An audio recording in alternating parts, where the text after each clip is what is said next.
This week's guest is presented to you by Bertarelli Cutlery. Marco Bertarelli at Bertarelli Cutlery has been in the knife sharpening business for decades. It's a family-owned business straight from the mother country of Italy.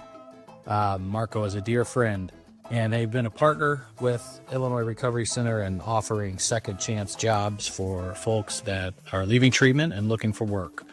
Please check them out at bertarellico.com. That's BERTARELLICO.com. And you can always find them in their retail store at 1927 Marconi Avenue on the Hill in St. Louis, Missouri. bertarellicutlery.com. I'll react if I had to. Put some things in the past too, and don't let them distract you, but react if you have to. I'll react if I had to. Put some things in the past too, and don't let them distract you, but react if you have to. React if you have to, Don't know the time, just know that I'm, one of a kind, What's on your mind? Whoa. So when I talk on the previous episodes, it like the music stops and then I talk and then the music comes back on. Yeah. Sounds kind of fucked up, but here we are. Pound Offs Anonymous, Season 2, Episode A+. Episode 5? 5. Welcome. So I'm a hockey guy, not a baseball guy. Yeah. But I obviously am a degenerate gambler still, so I'll gamble on baseball. So I know enough that, you know, the four hitter used to be like the cleanup guy, but now they have the top hitters usually hitting fifth so they can drive in more runs. So we saved our cleanup hitter, our superstar for our 5th episode. That's right. Before we get to her, do you bet on hockey? I bet on that. I mean, if you could throw 2 slabs of paint on the wall, different colors, and I'll bet on which one dries quicker. Like I said before we started, God's worked on a lot, and I'm still a work in progress. Mm-hmm. Cristina Preston. Hello. Hi. One thing at a time. God's working through one thing at a time. I love it. I need that reminder. Jeff and I went to go to the same church, and he worked there. The lead pastor, I told him one Christmas Eve, it was the 2nd or 3rd year I'd gotten out of rehab, and I'm like, Matt, still sober? And he looked at me and goes, what's next? I'm like, all righty. Ooh. Guess I've milked that one. Yeah. It's an onion, man. Like, once you start like working on one thing, you're like, oh, so there's this other thing. Right. And then it's like, oh, now there's codependency. Great. Now there's anxiety. Like, wonderful. Yeah. One thing at a time. Yeah. I am so excited for you to be here. Me too. It's great to have I'm happy you. to be here. This is awesome. This is going to be fun because you're a fun person, and especially talking about this space, and I know a little bit about your faith story. Mm-hmm.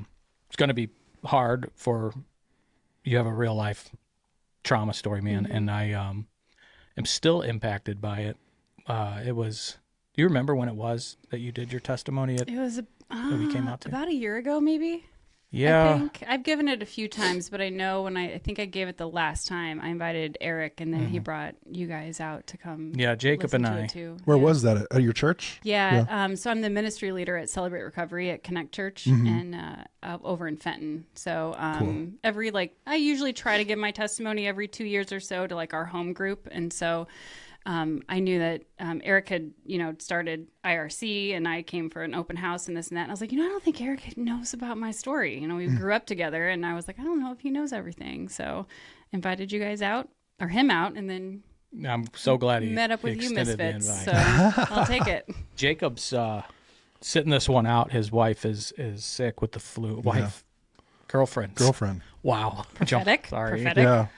Get to it, Jacob. So she's sick, and he had to rush home to her, as one would do to someone they love. That's right. Good man. Right. He's a good man. But he was there, and I had known a little bit about Celebrate. And I do want to talk about that a little bit throughout the episode, because I think my wife did it for codependency, and she saved her life. Like, she was really codependent. And here I'm sharing her story. She's all for it. I hope. She had a mother has a mother that's Jakob, but my word's not Ashley's. And it was bad. So Yeah. I had known about Celebrate, but didn't know the depth Sure. that you guys touch on, like more than just AA or NA. Yeah, and we say like every hurt, habit, or hang up. Okay. Right? That's how like Celebrate Recovery, frames it, right? So we deal with like substance abuse, any sort of addiction, gambling addiction, if you want to join us some. Chris. Chris, this is actually an intervention for We have a group for you on Walk Tuesday right in nights. that. All right, better. But also like codependency and sexual integrity, and like we even have groups for like food struggles, right? So like food addiction and insecurities and body image issues and codependency and mental health, like anxiety and depression, like kind of. If there's not a group for you, there probably is. I just It's amazing. rattled off about Yeah. 6. I know, which is hard Yeah. because I literally struggle with all of these. Sure. You Yeah. know, so like, yeah, I battled addiction and I feel like I've got deliverance from that. Like I'm good, I'm solid. But I'm like, well, I do kind of struggle with all of these other things. And that's something that, at least for Celebrate Recovery, is a little different than other like 12 steps, right? We still have 12 steps, right? They're rooted, they've got, scripture that kind of backs them up, but they're very similar to like an AA or an NA. Although again, like we have step studies, right? Just like they do in like AA, walking through the steps with the sponsor, accountability partners, all that. Like it's very similar, only again, we have areas for other struggles outside of just like alcohol or drugs. Sure. Yeah. I mean, it's like you said, I was like, check, I know. check. And a handful of them. And I remember that first time before you got up and gave your testimony. I mean, the place was packed. There was a couple hundred people there, if I remember correctly. And the first person that got up and spoke, I'll usually introduce myself. I'm Chris Ponoff. I'm an alcoholic. And this person introduces himself and named about 6 things. And I was like, wow, that was the first time I had experienced that. yeah.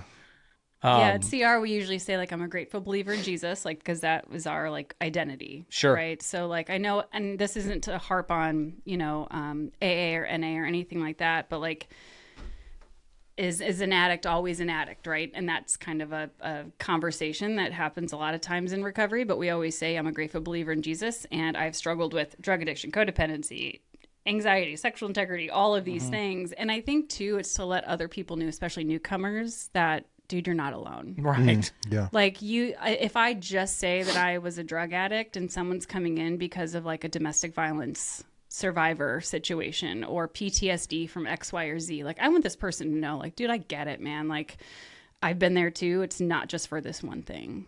And I think that kind of helps the framework when somebody comes in, that they don't feel like so isolated and alone. It shatters that. Loneliness is what kills us. Yeah. And that's powerful. I mean, that's an understatement how powerful that is. It was really, so it was really cool. So you are actively involved in your church and as a part of Celebrate, right? Celebrate is 100% faith-based. Yeah. And that I did know just from what I've learned. Do you guys operate like, so you can, because a lot of churches, I mean, nationwide, right, have Celebrate programs there. How does that? Yeah. So actually, fun fact, there are more Celebrate recoveries in the world than there are Starbucks. Oh, wow. Fun fact. That's pretty. Well, here's a fun fact. Starbucks is the second largest of the fast food kind of chains. There you go. Yeah, so that's a lot. Yeah. And Celebrate that means there's- recovery's up there. This means there's also more than McDonald's. Yeah. Trenta cold brew is my new addiction. It's good stuff. Like caffeine. Yeah. I do. I just popped a Monster. I downed some 200 milligrams on my way over here. I We're love amongst that friends. cold brew. That's good. The first time I had it, I was like, oh shit. I was running up and down my hallway where I work, like asking people for their quarterly projections, and I never do that. I was fired up. Let's take a look at the numbers. If I you was have jacked up. anxiety, it's not great though. Sure. The heart palpitations. It'll get you. Kick in. It'll get you. That is incredible Yeah, stat. yeah. Yeah, So it there's I think it's like 39. I don't remember the exact number, but I know it's more than Starbucks. And so there's like what we call like Celebrate Recovery has like its DNA, right? Okay. So like general guidelines, but each church honestly can kind of run it to an extent how they see fit, right? So there are some churches that have a it's always within a church setting, right? So there wouldn't be like a Celebrate Recovery group that's meeting at like, you know, a one-off spot. Sure. It's always within a church building, if you will, under a ministry. And yeah, like as long as we're with the DNA of the program, you know, within the 12 steps, the 8 principles, we kind of, you know, follow the guidelines. And there are some groups, like I was saying, that like they're not big enough to have like 6 or 7 different groups, right? So they may have an addiction group and like a mixed struggle group for everyone else, right? So if there's anybody listening, right, they're like, well, my group doesn't have all of those, like that's okay. Okay. You know, so it kind of can just depend on the demographic where they are to like what's needed. Got it. But yeah, they're everywhere. It's a great program. That's yeah, I mean it's so powerful, the group learning, which is a pillar of I think any recovery is and Jakob said it on one of our shows that it's group learning with like-minded people. So you, whether it's AA, a group like this, I mean, I remember my outpatient after inpatient, the cognitive group therapy aspect of it that I did 3 times a week was, I remember it. Christina was giving me shit earlier for sending my therapist flowers, but I mean, I know, it was real mad. working. I didn't get flowers when I came. Yeah. Drove all the way out here from St. Louis. I didn't get no flowers when I showed up. Well, Your therapist did. It shows that it was doing good. I mean, Yeah. I was obviously starting to feel again. So I, that is, it's so powerful, and it just shatters, like you said, that Yeah. loneliness myth. Yeah, and we do like every other week. So there is like a curriculum. I use that word loosely, but I think that's what it's called, like a curriculum through CR where, you know, every other week we'll work through like a lesson. So we work through the steps through lessons and like large group that everybody can, it's mixed struggle, mixed gender, everybody in together. And then we'll do a testimony, which is how I met you, Chris. Like every other week we'll do a testimony, and then the other weeks we'll do a lesson. Then we break for small groups where people can share, very much like an AA or NA, right? Okay. For like 3 to 5 minutes, everybody goes around and shares their victories or struggles, get accountability partners, sponsors. That vulnerability is something I learned outside of, I didn't know what vulnerability was while I was using and drinking, and it was a combination of rehab and then the church I went to, or go to, and go joining what we call a core group there, and learning that, you know, I'm not this big tough white hockey player. I need to talk about my feelings a little bit. Yeah. And it was life-saving. I mean, and there's elements, I mean, every vulnerability kind of hits you in the face when you walk into a setting like either celebrate at that evening when there were people getting up and sharing, and then you gave your testimony, which we'll get to in a minute. But I mean, you talk about I was crying. Yeah. Do I sound like You were crying. I was crying. But I always say, maybe this is cheesy, I don't know, but like I heard a phrase one time and it was, you know, you have to feel it to heal it, and you've got to name it to tame it. And you, like, if you don't want to call it by name and you don't want to feel it, like, don't expect that you're going to get victory. Don't expect that you're going to feel freedom at the end of it.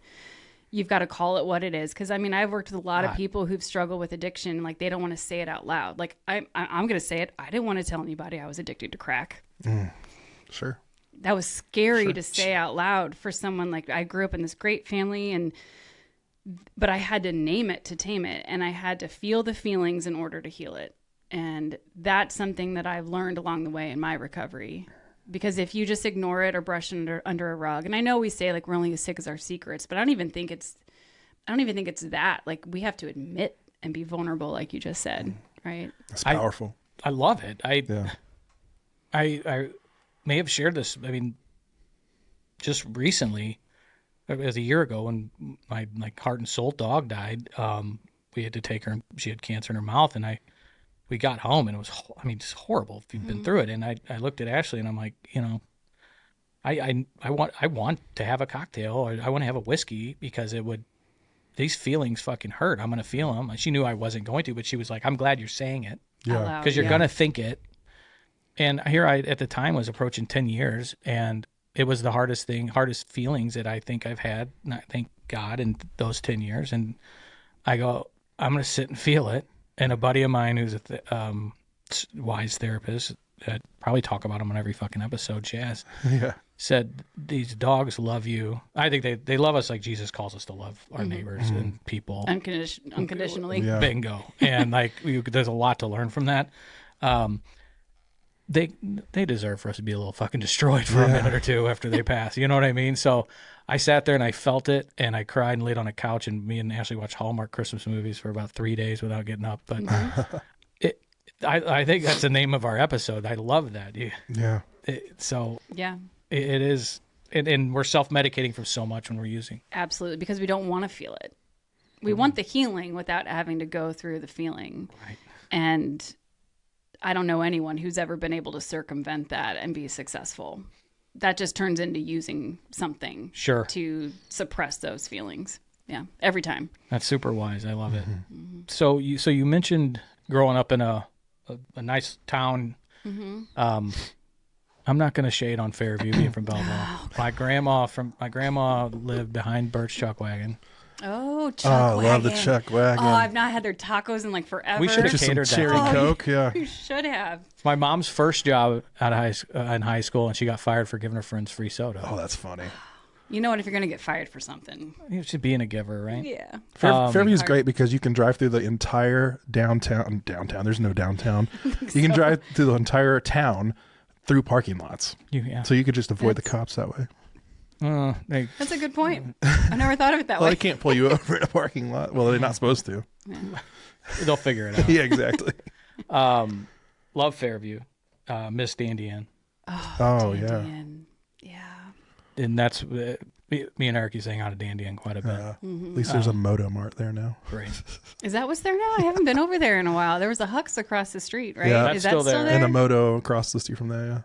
So Yeah, that was- so like 4 gas stations in like a 5-second radius. Got it. And now they're all kept in business by the people drinking this fucking Fireball. I don't get it. I'm glad, I don't know. Was that a thing when you were drinking? Fireball? No, it was just coming out. Yeah. I mean, I was whiskey and Rumpelmans. I didn't and not flavored whiskey. Listen to me, big tough, full-blown alcoholic. I was drinking plastic jugs of Canadian whiskey.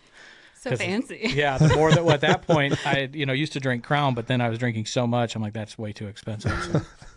I was right before the bourbon craze, so I'm grateful for that. But Christina, you grew up in Fairview. For those that aren't, Southern Illinois, Belleville, Fairview, Belleville East High School, right? Yeah. I grew up in Fairview. And my mom was... she's awesome. My mom's incredible. My mom's in a lot of my story, but my mom worked at my elementary school and also at my junior high. Oh, whoa. Also, yeah. So She that had was her great. eyes on you. Yeah. So she was at my elementary school, and then I went to junior high thinking I was going to escape my mother, and then she got a job at the junior high, literally in the classroom right across from my locker. Like, I think she requested that. Oh, my gosh. I was a good kid, though. I have one brother. He's 4 years younger. Okay. Yeah, but she folled me for some reason. Okay. But no, like, I honestly, like, I always tell anybody when I talk about my past, like, I know a lot of people who struggle with addiction, like, really had a tough upbringing. And there are times, and I know maybe this sounds bad, there are times that I kind of wish it was worse because I feel like I could have justified some of my actions when I was really becoming a scumbag. It's interesting. Later in life. But no, like I had my parents were wonderful. Like when I was like 7, my uncle started a non-denominational church, and I was in church, from the time the doors were open, the doors were closed. We were there all the time. My mom was ordained a children's minister at one point. Wow. On my dad's... God, she is a saint. Literally. I know. Wow. Yeah. And then on my dad's side, so my dad was also involved in our church ministry too, but my dad's family is Serbian. So I was also raised Orthodox also, so Serbian Orthodox as well. So like I had kind of the full-blown one side of Protestantism, one side of Orthodoxy. Wow. And like I think I'm somewhere in the middle. I'm not like... what did they say? They call it MDiv. I go to church and listen to what people say. I didn't know much about the difference in the denominations, but I do know enough that non-denomination and Orthodox are completely different. Right? Yeah. All right. But it worked for our family, because we had a lot of exposure to our cultures. Like my mom's Puerto Rican, my dad's Serbian, and so like we were all about our cultures and our, and Christ from the get-go. I remember, I think one of my brother's first words was like Jesus, right? Nice. Like that's just what we did. I don't ever remember a time like I was the overachiever in school. I got like every award, every young author award, every like you name it. I think I read a poem and was a class president when I was in 8th grade. Wow. Like, were you a little dorky? I was, yeah. I was. You made up for it. Yeah, I was very dorky. And I think like I had some friends, but I honestly got bullied in in junior high in particular. Pontiac was a junior high or the grade school? That was a junior high. Yeah, Pontiac was a junior high. Yeah. So I think part of it was because give me some names. I need to hey, whip some ass here. We've made amends. Okay, bro. all right, good. all right. I'm stepping down. We have. But there were times where like I would sit down at the lunch table. I've told this story to other people before. Like I'd sit down at the lunch table with my girlfriends and like they'd all get up and leave and I'd have to eat lunch by myself. Fucking brutal. There was one time. Girls, man. You Yeah. guys are horrible to I'm each telling other. you, I'm glad now I have 3 stepsons because God blessed me all the things. I say it all the time. I have an 11-year-old boy, and it's rough at first, but it gets easier. Yeah, it does not get easier with girls. No. At all. Like there was even at one point I know at least twice, maybe 3 times, a janitor had to go and repaint the girls' bathroom stalls because girls were writing stuff about me in like Sharpie in the bathrooms and Oh my God. yeah. And it was around that time when what I now know, I was struggling with anxiety because I would get home and I like was just full of all of these feelings and I didn't know what to do with it. And I started like scratching my arms and I didn't know until I was an adult, like that's self-harm. Sure. I had the same almost the same story. Really? Yeah, it's really interesting. That's crazy. And you were in a real small town, right? Oh yeah, really small. Like I graduated with 74 people. Oh. Like high school? Yeah. Oh, wow. That was my study hall, I think. We had like I was going to say something 650. dirtier, but Yeah. we got a nice, never mind. Church girls on Right. I was wondering how y'all were going to handle this. I was like, I asked you when you walked in, we don't have a lot of listeners, but have you at least just... I've watched. Okay. I'm well versed. All right. I'm sorry in advance and present and You're past. good. Earlier you said you did, I don't know if you were cutting yourself enough slack. You said you had a great childhood with your family, but I mean, that's traumatic shit as a kid to get bullied like that where they're painting walls. That's fucking horrific. Yeah. And I think as I've gotten older, I might, and this is something that I have to remember, like I might downplay it a little bit because I've been through a lot of other crazier stuff after that. I'm like, so somebody got up from the lunch table. It's fine. Like I've dealt with a lot more traumatic things, but it at least, and again, like from back then, it was so different than it is now. Like back then, like God bless my parents, but they didn't know what anxiety was. Like nobody was talking about that back in like what I tell my kids in the 1900s. Yes. Nobody talks about that anymore, or didn't talk about it back then, but they do now. And so I think if my parents had the tools, or if I had the tools, it would be a little bit different. And my parents did a really great job trying to navigate that. Sure. God bless them, without having any idea like what to call it. Right. It was just, she's really sad and she's hurting herself and we don't know what to do. So it took a while. Like I had a resurgence again, like in my college years with a little bit of self-harm, just with like depression and anxiety. But I didn't recognize that that's what that was at a young age. Yeah.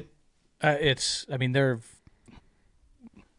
gone the advancements, if I'm saying this correctly, and children's like mental health is really great now compared to what it was. Yeah. For sure. And I feel like it's been a short amount of time that they finally got it, starting to get it right, and I just learned that through the foster care system. There's, therapists and Charlie's team, especially in the beginning, and it takes a village, and that's so true there. And the things you learn. I mean, they used to symptoms of childhood trauma it mimics symptoms of ADHD. But you can't sprinkle Ritalin on a kid with childhood trauma. Right. It's going to fuck them up. And they were grouping it all into one. in the 1900s, you said? That's when I like that. What a time to be alive. Right. It now they've realized you can't, and that's just one example. So to your point, I mean, if you're having a bad day, toughen up, go mow the grass or something, Right. and you had anxiety. But so you dealt with that in junior high and then into high school? Yeah, and then into high school, I really didn't have like high school was fine for me. I know for some kids it's traumatic or it's either really great or really terrible. My high school years were fine. I peaked 8th grade freshman year. Did you? I think I had 2 girlfriends at once, and I was pretty bald. Nice. I loved high That's your school. claim to fame. Yeah. The one thing you And I was pretty good at hockey, and then I started drinking. Well, Yeah. I didn't party at all in high school. I think my first drink I don't think I had until I was like 22. So are you in Wow. 2000? 03. 04. Oh, wait. Oh, I graduated I went the high wrong school. way. I'm making you older than me. So sorry. Oh, yeah. Dare you? Yeah, I graduated East in 04. All right, so I'm an 02. Yeah. I didn't see you any. I didn't hold you up doing a keg stand or anything. No, I was in speech team. Nice. Nice. Yeah, like won some awards and speech team, and that was Who was about it. Who was the speech coach? Was it Zeller? No, he did theater. Okay. He was my speech comm teacher. Savoda, something like that. I can't remember. Okay. We don't have to bleep these names out, do we? No, Okay. I don't think so. I'm not saying anything bad. It's actually pretty funny. I fell asleep. It was a 7th hour class, and I would fall asleep and I majored in speech comm in college, so I ended up liking it. But Yeah. I fell asleep, and I woke up, and it was 4:15. All the lights were off. He like quietly got the class out, and like 2 of my boys were in the class. What the fuck are you guys? Yeah. They're like, this is the best thing that's ever happened in my life. They were loving it. I was 4:15. I was like, where? Yeah. Nowadays someone would have set up an iPhone Oh. to just Oh, yeah. like record them. That's can you- our blessing of our. I was going our to say, can we generation just is celebrate? Nothing is documented Thank like God. that. Yeah. Thank God.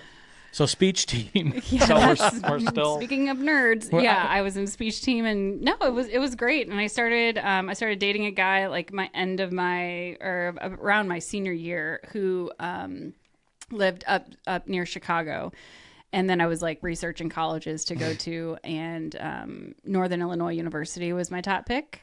That's right. I saw you post in yeah. anniversary recently, right? Yeah. So I went there. They have a really great broadcast journalism program, and that's what I always wanted to do my entire life. I mean, when kids are like having fun, like I was watching the 5 o'clock news, like for fun. Really? Oh yeah. That's like amazing. we Little had. Savannah Guthrie over here. Well, I love Julius Hunter and Larry Connors. Oh, I honestly That's thought a Channel 4. Yes. I can't wait to tell Doug Vaughn that. I think so. I did an internship at Channel 4 too, and I think he was there. We sponsor his radio show in the morning. It's pretty vile. Well, there you go.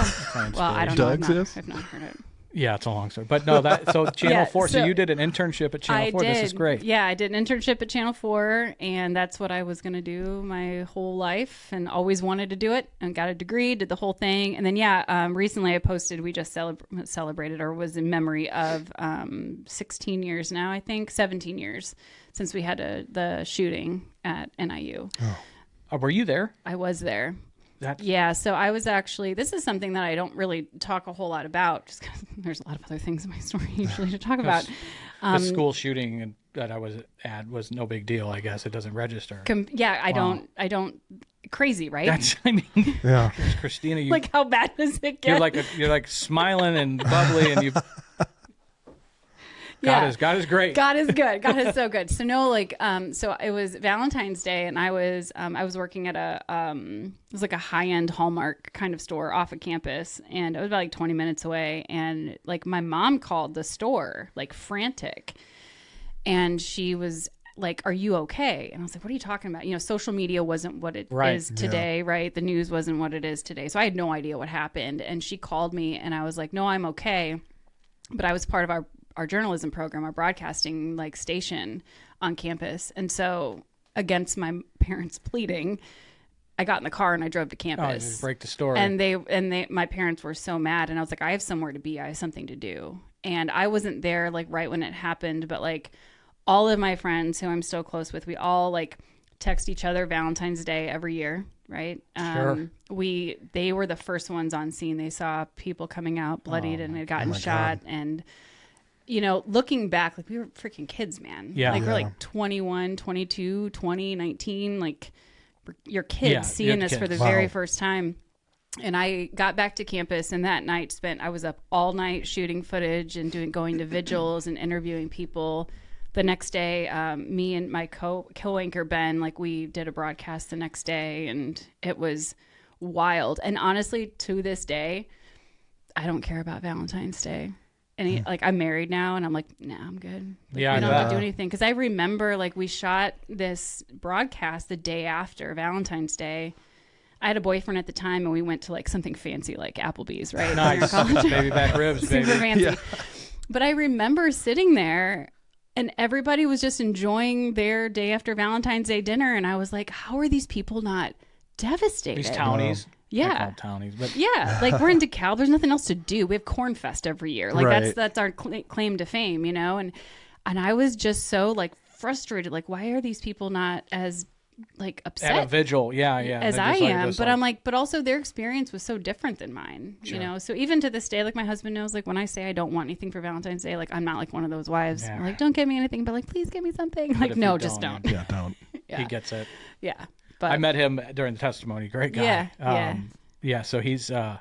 We'll get to that, but that's. I would struggle with that. Thinking that I'm getting hoodwinked on that. Don't get me anything for Valentine's Day. No, Yeah. I have a feeling you got a good wife who knows how to talk to you. Like, if she actually 100%. doesn't, she's going to be honest. She's one of my guys I work with had to explain to me how lucky I am because she's the least materialistic That's awesome. person. Love that. She's awesome. A lot of people that knew her and me before this crazy little union were like, "Are you sure, Ashley?" I can't say Jeff that I was was. probably one of them. I didn't say, "Are you sure?" I can't say I wasn't surprised. I mean, well, I was surprised. were. My bad. The one of the pastors, Linda Gastrich, was like, "When I first heard of Ashley and Chris, and I don't know, like," and we love her to death. But yeah, she's great. So That's I mean, good. but I don't know how you could. I don't know.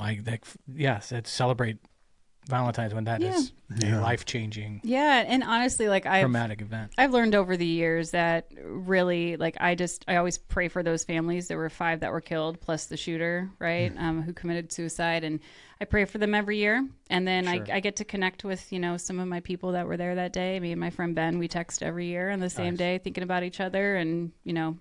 Is he still in?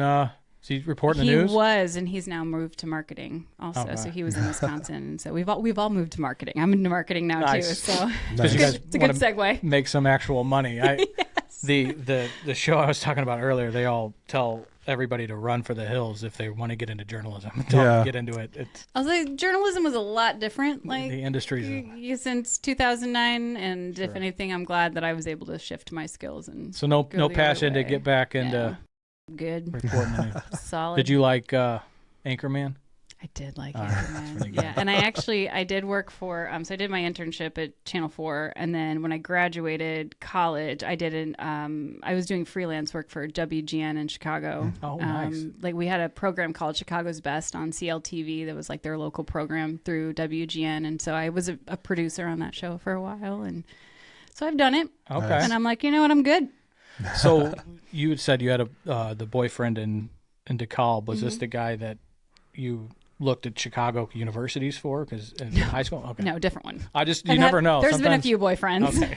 Sometimes you follow someone. I did, yeah. So I followed him, or he was up in Chicago, and then there's a whole thing. I got engaged and bought a dress and had it altered and had to call off a wedding at like 21. You talked about this in Yeah, your that's in my testimony. This testimony. is pretty important. Yeah. But feel free. I don't want to put you on the Yeah, spot. Please I tell feel me. like there's so much to talk about. But yeah, so I got engaged. I think I got engaged in 2005.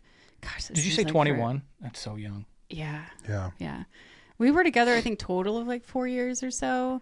And got engaged and bought a dress and had invites ready to go out the door, and ended up having to call it off. So, Okay. but he's happy now, and so am I. All right. So we're going to leave it at that. So, God, better than That's a how day it was later. supposed to be. Yeah. Sure. Yeah. Yeah, that's how it was supposed to be. Although I would say the hardest part about that was that, you know, I went up to Chicago area at least, and his family was like my new family. and his church was my new church. And when that all fell apart, like I didn't have all your eggs were in anyone. that basket. Yep. Yeah, I get and it. So, and I didn't party, right? I never partied. I lived in the dorms, or I got my own apartment. Like I was such a good kid. And so when that fell apart, I was like, I got mad at God, to be honest, and I'm like, well, this was my plan. This is what I was going to do. Sure. And then it all fell apart. And so then hence started a downfall of about 10 years after that. Was that the catalyst, you think? So I think it started with that and then led into a lot of depression and anxiety. Like I was having full blown panic attacks. Like I say, like my happy place, as sad as it is, was like, self-harming on my bathroom floor at 3 a.m. Like that is where I felt the most comfortable, as crazy as that is. And I always equate it to like when you live in like a hoarded house. If you've ever watched Hoarders, I freaking love Hoarders, man. It's a good show. My grandma that lived behind Chuckwagon had quite a hoarder? collection of stuff. Yeah. But nothing like on the show. That's a whole new level. It's a different monster. And I think like I had almost gotten, like a lot of those people are, like so comfortable with the chaos.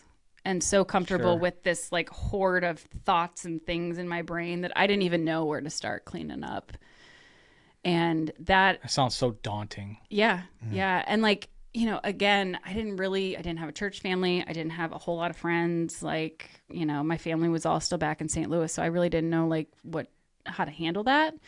Over the course of time, like I was able to get through it, and it took about probably like a year and a half till I felt like I was in like a good mental health space. I had a boyfriend during that time. That didn't work out, which was fine. I put that man through probably more than he needed to with all of my anxiety and panic attacks. Still on your left prayer and list. right. He's on my moral inventory, spiritual inventory. I haven't made amends yet. I'm scared too. I got some time. Yes. But no, like I would say that I don't think addiction started then. It was more the mental health struggles that started then. And then I felt like I kind of got into a good place and like was able to move on. And then it was after that the addiction started. I think you were ripe for it to take over. I mean, I've met a lot of people that have gotten sober and clean, but are very dry drunkish, and it doesn't last. I don't know if that can happen maybe before. There's addictive behaviors, things that, are probably red flags if somebody was observing, which could lead to being susceptible, or even after the fact. Like if you're not working a program and you stopped using, that's just one of the symptoms that we talk about. So, it sounds like you were really starting to spiral. I wasn't. I don't think I ever saw myself as having an addictive personality, because I didn't ever struggle with a substance, right? But I got addicted to the discomfort. I got addicted to the panic. I got addicted to that. And then even before that, I was an overachiever. I was a perfectionist. I wanted to do everything right every time I could and be successful and all of these things. And looking back, I'm like, those were some perfectionist and addictive personality tendencies. Sure. Right. How did you handle did you ever get like a 93 on a test? And how did you handle not being perfect in your eyes? I think I was fine with that. I think for me, I don't know if you guys do the Enneagram stuff, right? This is a second show. Actually, I'm such an 8. If I had a nickel for every time I fucking heard that. I don't know what it means, but I'm such an 8. That's interesting. I don't know what my wing is. So I'm a 3. So Okay. we are the performer and an achiever, right? That's what my wife is at. Yeah. I'm a 4, so I'm the feeler. You're the feeler. The artist. You artiste. I was like, I A think 4. You're such a 4. I am a 4. I think the 8 is like you Hard ass. like Asshole. confrontation. Yeah. Yeah. It's never said like when I'm doing something super sweet, which I do. Right. It's never said in that context.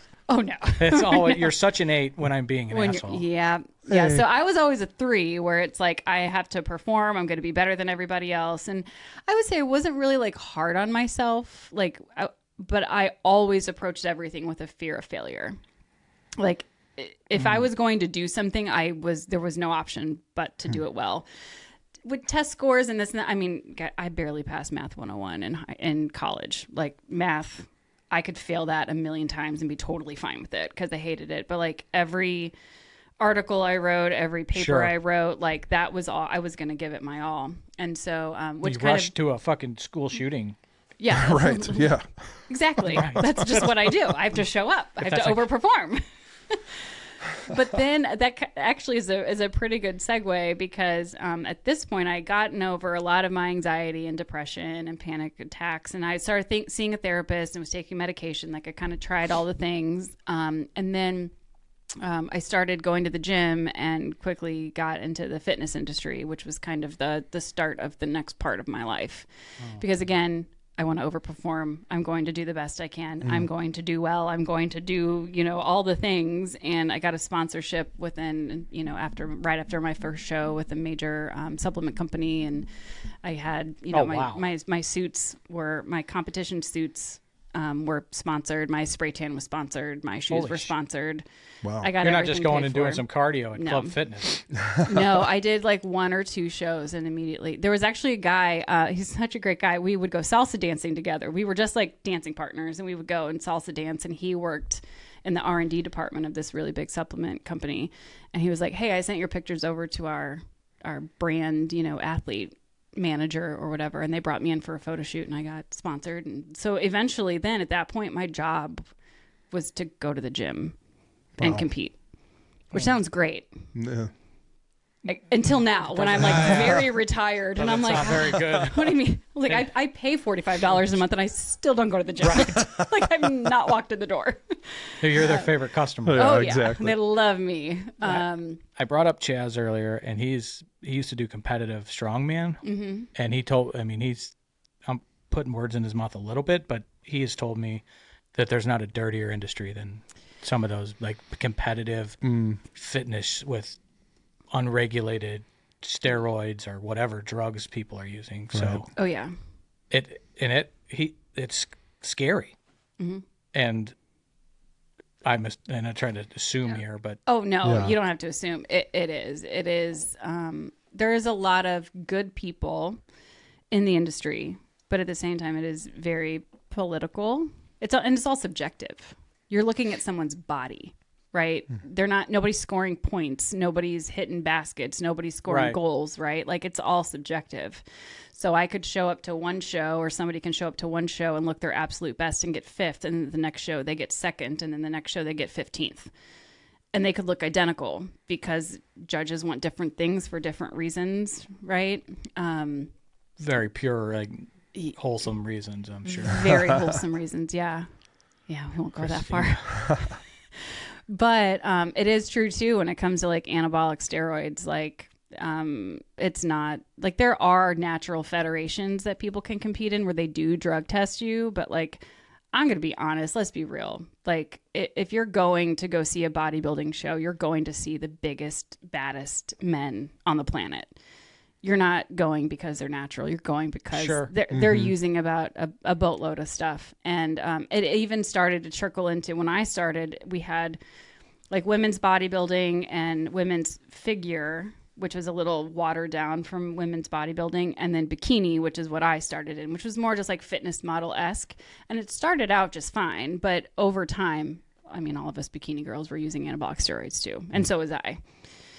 You know, Was that your first drug? Yeah. Was Yeah. steroid? Never thought about that.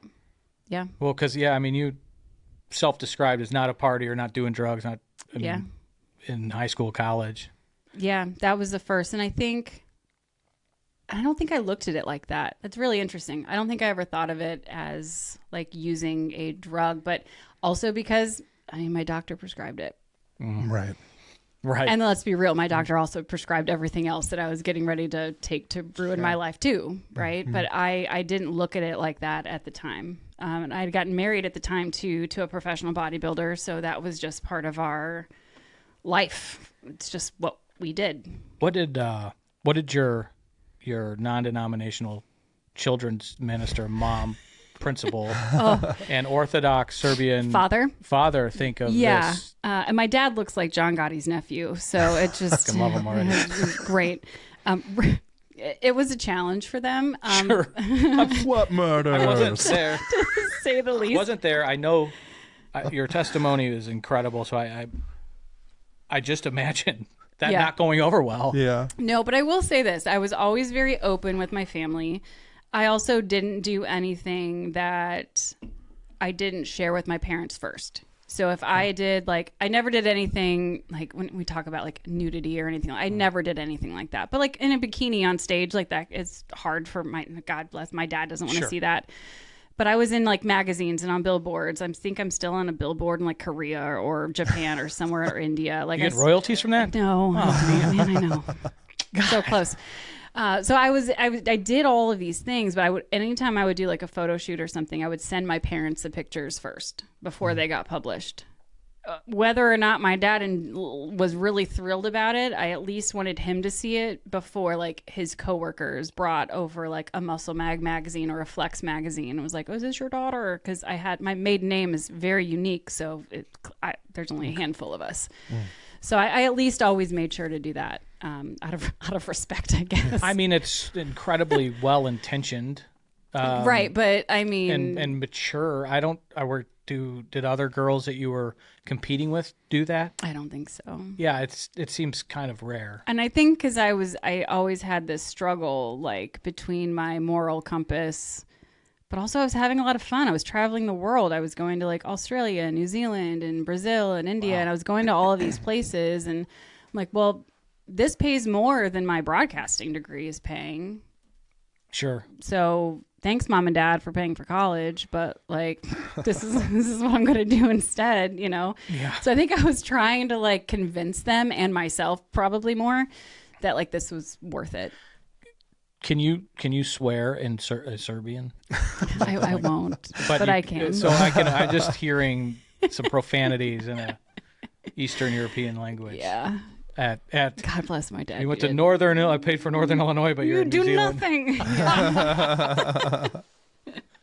Oh, God bless him is right. Yeah. So we're good now, though. Sure, we're of good now, course. though. It's all paid off now, and it's paying for itself. So we're good now. But yeah, I know it was hard for them in the beginning, but they came along for the ride. So you started this up in the Chicagoland area, and then you took off pretty quickly. It sounds like. Yeah. How long until the steroids entered the? It was probably maybe like a year or two. Okay. I tried to compete naturally, and I did very well that way. But then the industry just started to change, and you can see the women's bodies start to shift, and who was winning. You knew that they were on something. So, yeah, I had a doctor at the time that just prescribed me what And this is you met.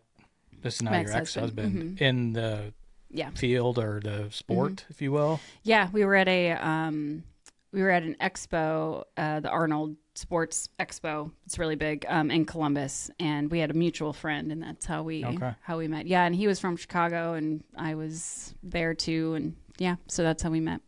And then how long until you guys got married? We got married in 2012, so maybe 2 years or so. I started in the industry in like 2009, I think. Okay. You know, when you're done with the drugs for a while, some of your memories a little fuzzy. Yeah, I think you were saying that you thought last year was your 40th birthday. I did, yeah. I thought I was turning 40 last year until like 6 months beforehand. Like my best friend would be like, no, you're turning 39. I was like, what? Yet. You're like, year? You're not surprised you're planning my 40th birthday party? Yeah. I was getting ready to start planning it. I was like, why is no one planning my party? So yeah. How did that, can I ask how that wedding went? Was it? Yeah, you can ask how the wedding went. It's great. I'm a hard-hitting journalist. Yes. Well, you're going to get the tea now. So, yeah, we got married Olympia weekend. So Olympia is like the other big bodybuilding expo in the industry, like huge. It's in Vegas. And I went with my sponsor, and my fiance at the time went with his sponsor. Not your Celebrate Recovery sponsor. No. Oh, my God. Right. Yeah. Let me explain that. With my endorsement deals. Got it. Yeah. The companies we were endorsed by, yes. No, my sponsor's not sending me to Vegas. Oh my gosh. Was mom and dad there? No, no, they were not. So we'd been engaged for like 4 months, 5 months or something like that. And we decided on a whim to get married in Vegas. And so I went and bought a dress at the mall and got rings from a kiosk at the Vegas mall. And we got married at like 1 o'clock in the morning at a little white wedding chapel. Super classy. Was it Elvis? It wasn't. Everybody asked me that. There was the option, though. Oh. They did ask me if I wanted a Christian service, though. So they did say a prayer. Christian. Okay, they did say a prayer. Did say a prayer. All right. Yeah. I Yeah, it was us two, and then two of our friends who were dating at the time. They're now married and have a beautiful family. And then one of our other friends that was from Vegas. So it was the three of us. Our three friends and the two of us. Listen, nothing against partying and getting married in Vegas, and it works for a lot of people.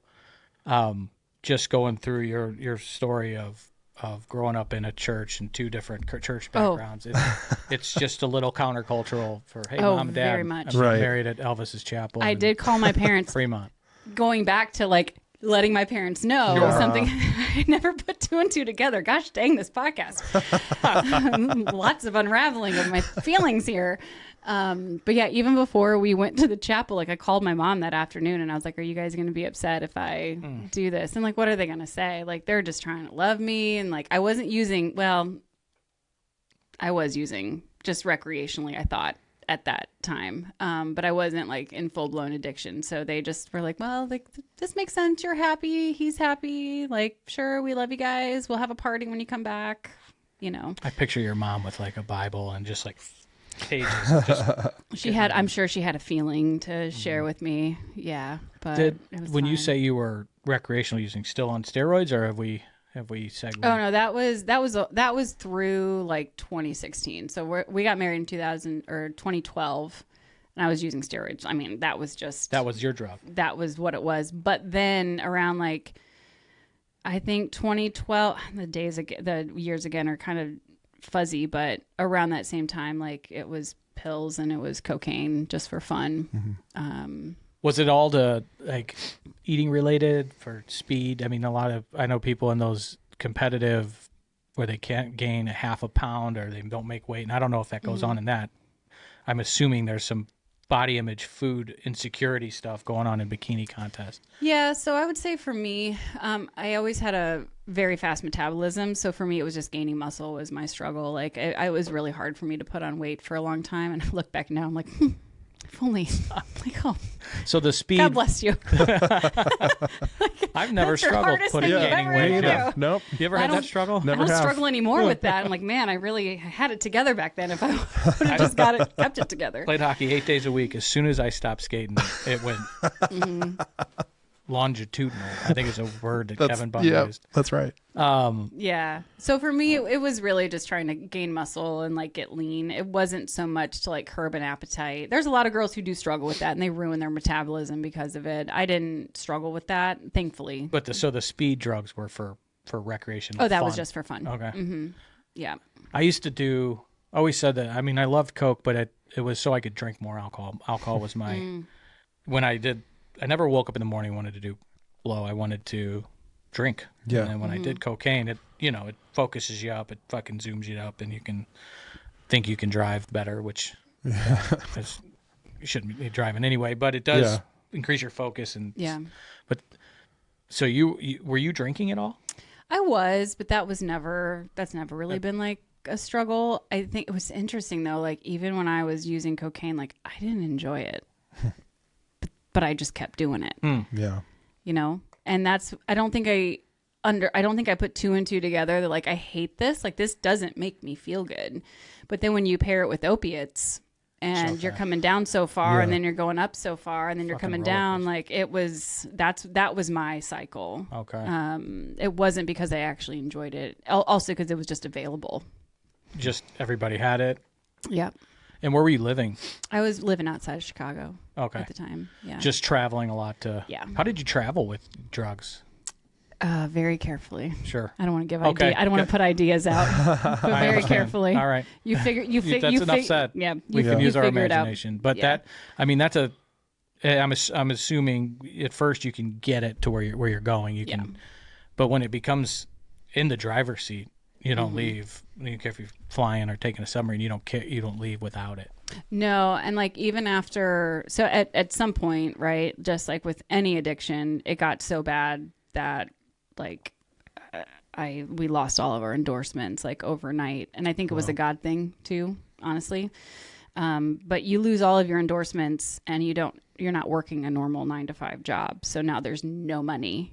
coming in at all. So then you have to get creative on how you're going to supply your habit.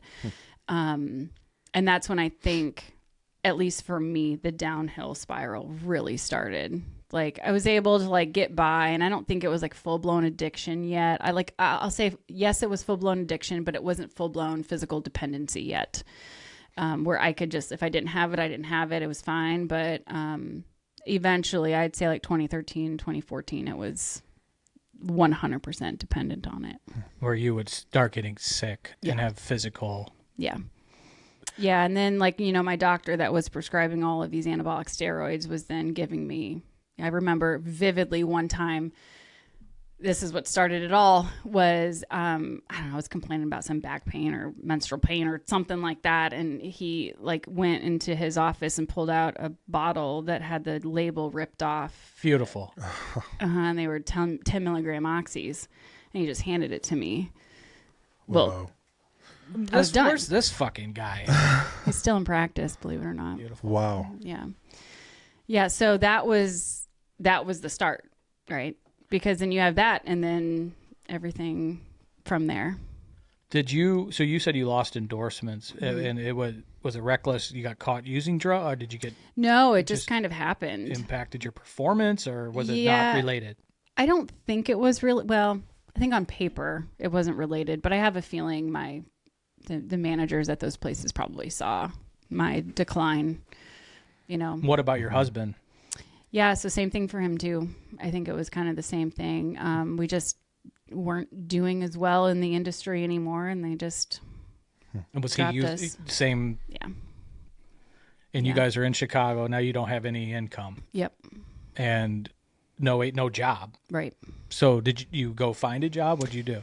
Yeah, so he was able to still train other people, like for coaching and bodybuilding and stuff like that. And I had a degree, right, from school, so I went back into the corporate world and started working in like marketing and I had decent jobs, and at that point, full-blown addict and trying to work a 9-to-5 was. I thought I was pulling the wool over everybody's eyes, but I don't think I was. Yeah. There is a time where you don't think anybody knows. No, I was thinking back the other day. I was like, I'm pretty sure I nodded out in a meeting with our CEO at one point. And I was like, and I just tried to like play it off like I was tired. I remember one time I told a coworker, I was like, I'm on this new medication. Like we've all pulled that. Like, no, that's not what it is. But how long did you last in the corporate world? Yeah, so I actually lasted pretty long. And using the whole time. Yeah.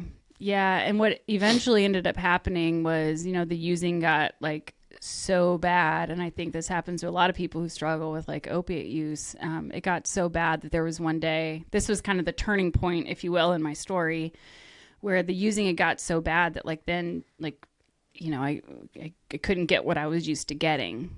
Yeah. And I got a call, like I was trying to make I was literally at my office at the time, and I was trying to make phone calls like in between meetings, with like all these important people, and to try to get something so I didn't get sick at the end of the day. And yeah, I got a car that pulled up to my work parking lot, and it wasn't what I was used to this time. It was heroin this time. And then I told myself like, well, this is fine. It's just this one time. Right. Right. It's for survival. Like I just need to get through today. And that's something that was like pretty consistent for me. Like I just have to get through today and I'll be fine. I'll figure this out tomorrow. No. So did you first, when that guy showed up with heroin, did you snort it? I snorted it. Yeah. Yeah. I was never an IV user. I was going to ask if it ever graduated to that. And I'm thankful for that because I 100% know that I would not be here today. Really? If that were the case. And what I always say too is when you shift the addiction, when it gets to that level, your circle of people change, right? It's not just some like old lady down the street selling her medication. It's not your doctor anymore. Like you're dealing with people on the street. And, like I shared, the family that I came from, I didn't have any exposure to any of this, right? I knew guys that I went to school with that struggled with addiction, and that was just the only exposure that I had. I didn't know how deep it could get. And that's what happened. Like all of a sudden now, like, well, I've got this and it's cheaper. and it's easy to access. It's so common to hear it's a business decision. Yeah. Once it gets to Right. that kind of dependency. You're right. Because heroin was so much cheaper It was. than getting the neighbor's pills or the doctor's. Yep. And that's exactly what happened. And then God. from there, it was, well, I have enough for like today, but like, what do I do for tomorrow? I have to go to work tomorrow. And your husband at the time is using heroin now too? Same. Yeah.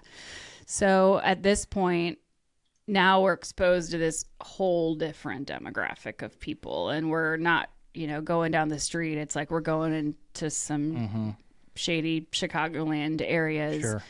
And eventually, and this is the part that's kind of a blur, and it's hard for me to like recap, but over the course of a short period of time, it turned into, well, like we figured out the guy who was the main dealer, and he's like, oh, well, this is a white Midwestern. We were still relatively in shape. We looked like we had it together, right? We didn't look like addicts yet, whatever you call that, right? Right. We had 2 dogs living in a townhouse in suburbia. So he was like, well, I can capitalize on this. And that's exactly what happened. That eventually my home became the manufacturing hub for Beautiful. Wow. heroin, cocaine, crack, marijuana, dealing everything out of And now you out can of my get house. what you want. Yeah. For And I thought that was the right thing because I'm like, oh, like I'm good. Like my supply is solid. you don't have to go to the hood to get it. Right. It's just, it's in my house. But then the hood came to my house. Right. Right. And that's, I don't think, anything that I thought about at the time, the amount of people that would know where I lived. And I am, even to this day, I am so protective over my address. Like, Sure. and nobody's going to know where I live. Right. You know what I mean? Like, I have a very select few people that know where I live because just, I don't want to say it's still PTSD, but like a protection over my home because I've built something for my home and I let the crazies come in last time. And I don't want to let that happen again. And yeah, so we were working with this guy and, like I said, dealing and cooking and doing all of these things, like, a little church girl in my, in my house. And, at one point, and this was the real demise of it all, is I tried crack for the first time. And that just sent me over the edge. At that point, I'm like doing it at work in the bathroom. Really? In a corporate office. Wow. Yeah. Smoking it? Yep. Because there was the industry I was in was heavily male dominated. So there wasn't a lot of women in the office. So I knew I could go in and nobody would Hit know. a crack pipe. Yep. That's fucking nuts.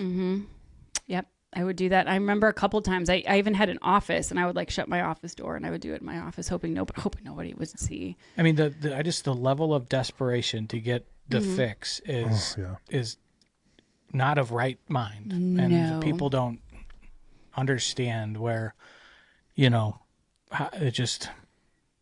No, it turns you into a completely different person that you don't recognize. Like I didn't know who I was and I didn't care.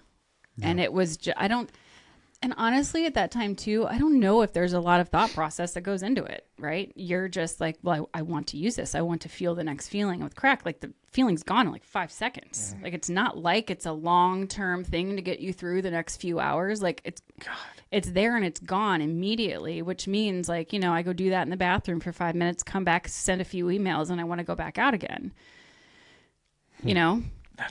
I can't imagine. Which is crazy when I'm like showing up to work in like my blazer and high heels and I'm like hitting a crack pipe in the bathroom. Right. Like it's just bizarre. And that's eventually, right? Because, we're dealing with this dealer. I'm dealing with this dealer. And eventually the debt becomes more than what I can pay. Yeah. And that's, I think, I don't think I put 2 and 2 together that something bad could happen because of that. And there was at one point when the guy that we were working with was like, well, I'm just going to put you on the track on the south side of Chicago. And I think there was this little part of me that was like, well, maybe he's serious. And my husband at the time was like, nah, like he's not going to do that. He's not going to do that. Did you owe him money? Yeah. Then about like $3,000 or something. And that's a lot of product. Yeah. That, cost essentially from him, and I didn't have it. and I didn't know what to do. And then this is where the story turns. And just so everyone listening, I'm good. I'm okay.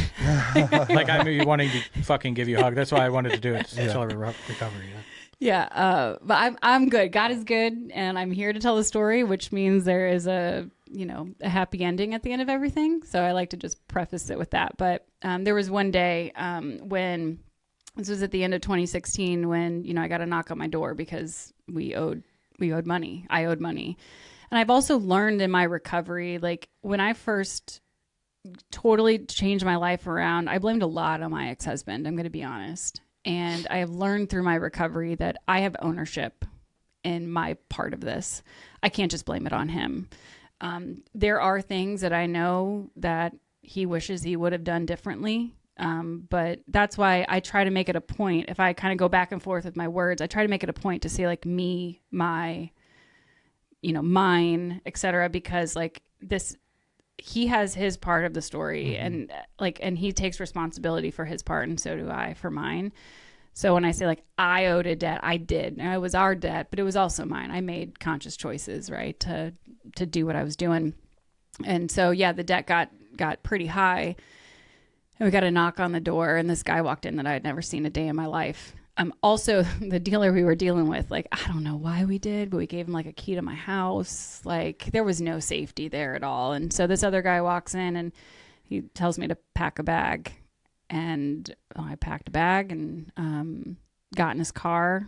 And are you fucking terrified right now? Yeah. Yeah. But I also know that survival mode is very real. And I've also always been the kind of person that can compartmentalize my life. And so I knew in that moment, like, I have to survive. I have to survive. That's the only option here. There is no other option. So he takes me from my home and I get in his car, and I'll never forget this. Like, he puts a, pistol on the center console, and he was like, just do me a favor and don't cause a scene. And I said, don't worry, I won't. And so now I'm supposed to trust this random man that I've no idea who he is. And he takes me to this hotel, and there's another girl there. I'll never forget. She was like the nicest, sweetest, like 19-year-old girl. And it was his girlfriend, but I realized very quickly that she was a working girl. Mm-hmm.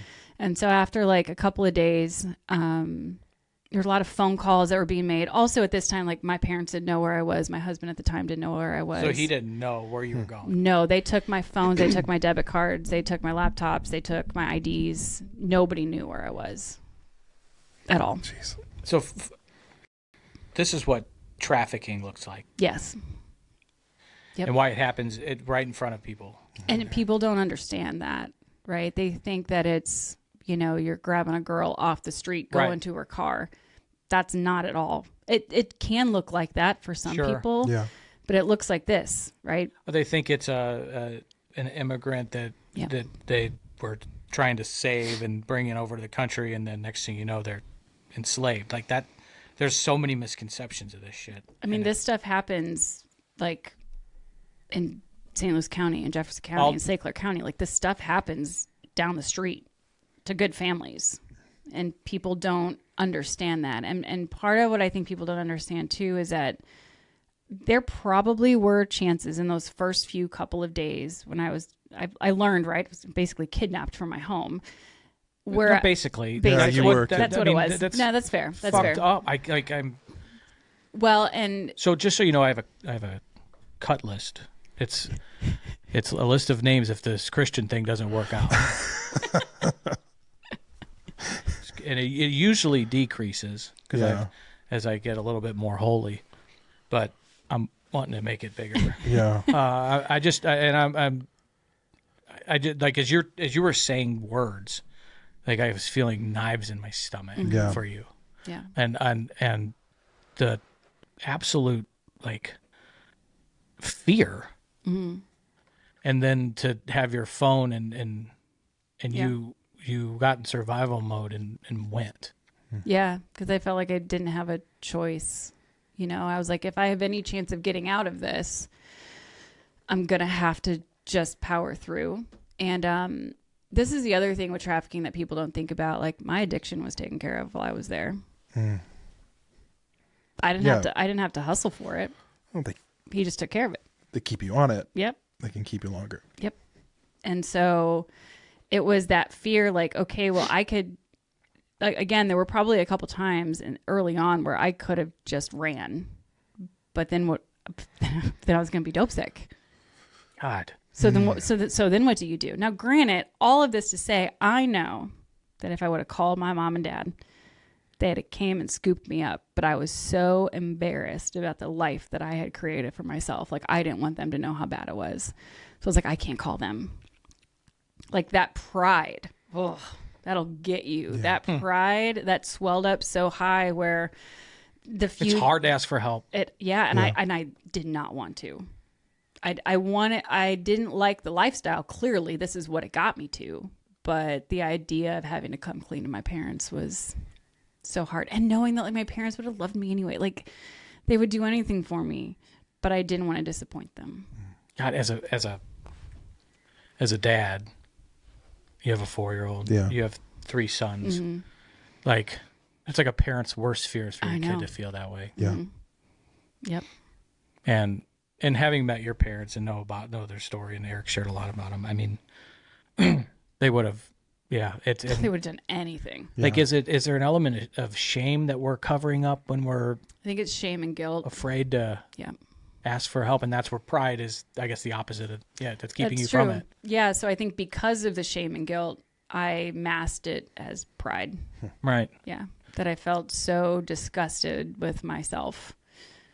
Because, like, oh my gosh, like, I was this prim and proper, beautiful family, did all the right things, had this success. And even though I know my parents would do anything for me, I think I didn't want to admit it to myself that I had done that. Sure. So it was a couple of days when, like, I was just kind of in this hotel room with this guy and his girlfriend, essentially. And after about the 3rd day, he had to break the news to me. He was like, hey, like, your husband, my husband at the time, like, can't come up with the money. We can't come up with the money. And at this point, right, we've also screwed everybody over. So anybody that he might have been asking for money, the bridges are burnt. It's all burned. And that's probably an understatement, I think, when you screw people over in that world. Yeah. So at that point, like, there wasn't anything. And that's when the guy broke it to me. He's like, well, you're going to have to go to work. And so I knew, like, oh, okay. And it wasn't on the street corner. I always say, like, it wasn't on, like, the south side of Chicago. But, this is back when Craigslist had their back page, essentially. It doesn't exist anymore. Actually, it disappeared 10 days after I got out. Wait, are you serious? Yeah. Yeah, because they were investigating that part because of trafficking. So I was trafficked. And then literally 10 days after I got out, that whole part of the website was shut down by FBI. And I'm glad. Yeah. Amen. I'm glad. But yeah, so it was hard. It's pretty, like, to be in a position where you're, like, you missed 10 days after you got out. It's like getting the rescue boat. Right. The 10 minutes too late. You know what, though? But you're glad. I mean, that's really a profound and an incredible place to have gotten to. I'm glad, but I'm also glad because I don't want to know what the alternative would have been. Right. Wow. If there wasn't a website, Jeff, I don't want to know what that would have looked like in the south side of Chicago. And I'm over the years I know when I share this, maybe I'm desensitized to it. Because being a survivor, right, and being in survival mode all the time, I'm always like, well, this could have been worse.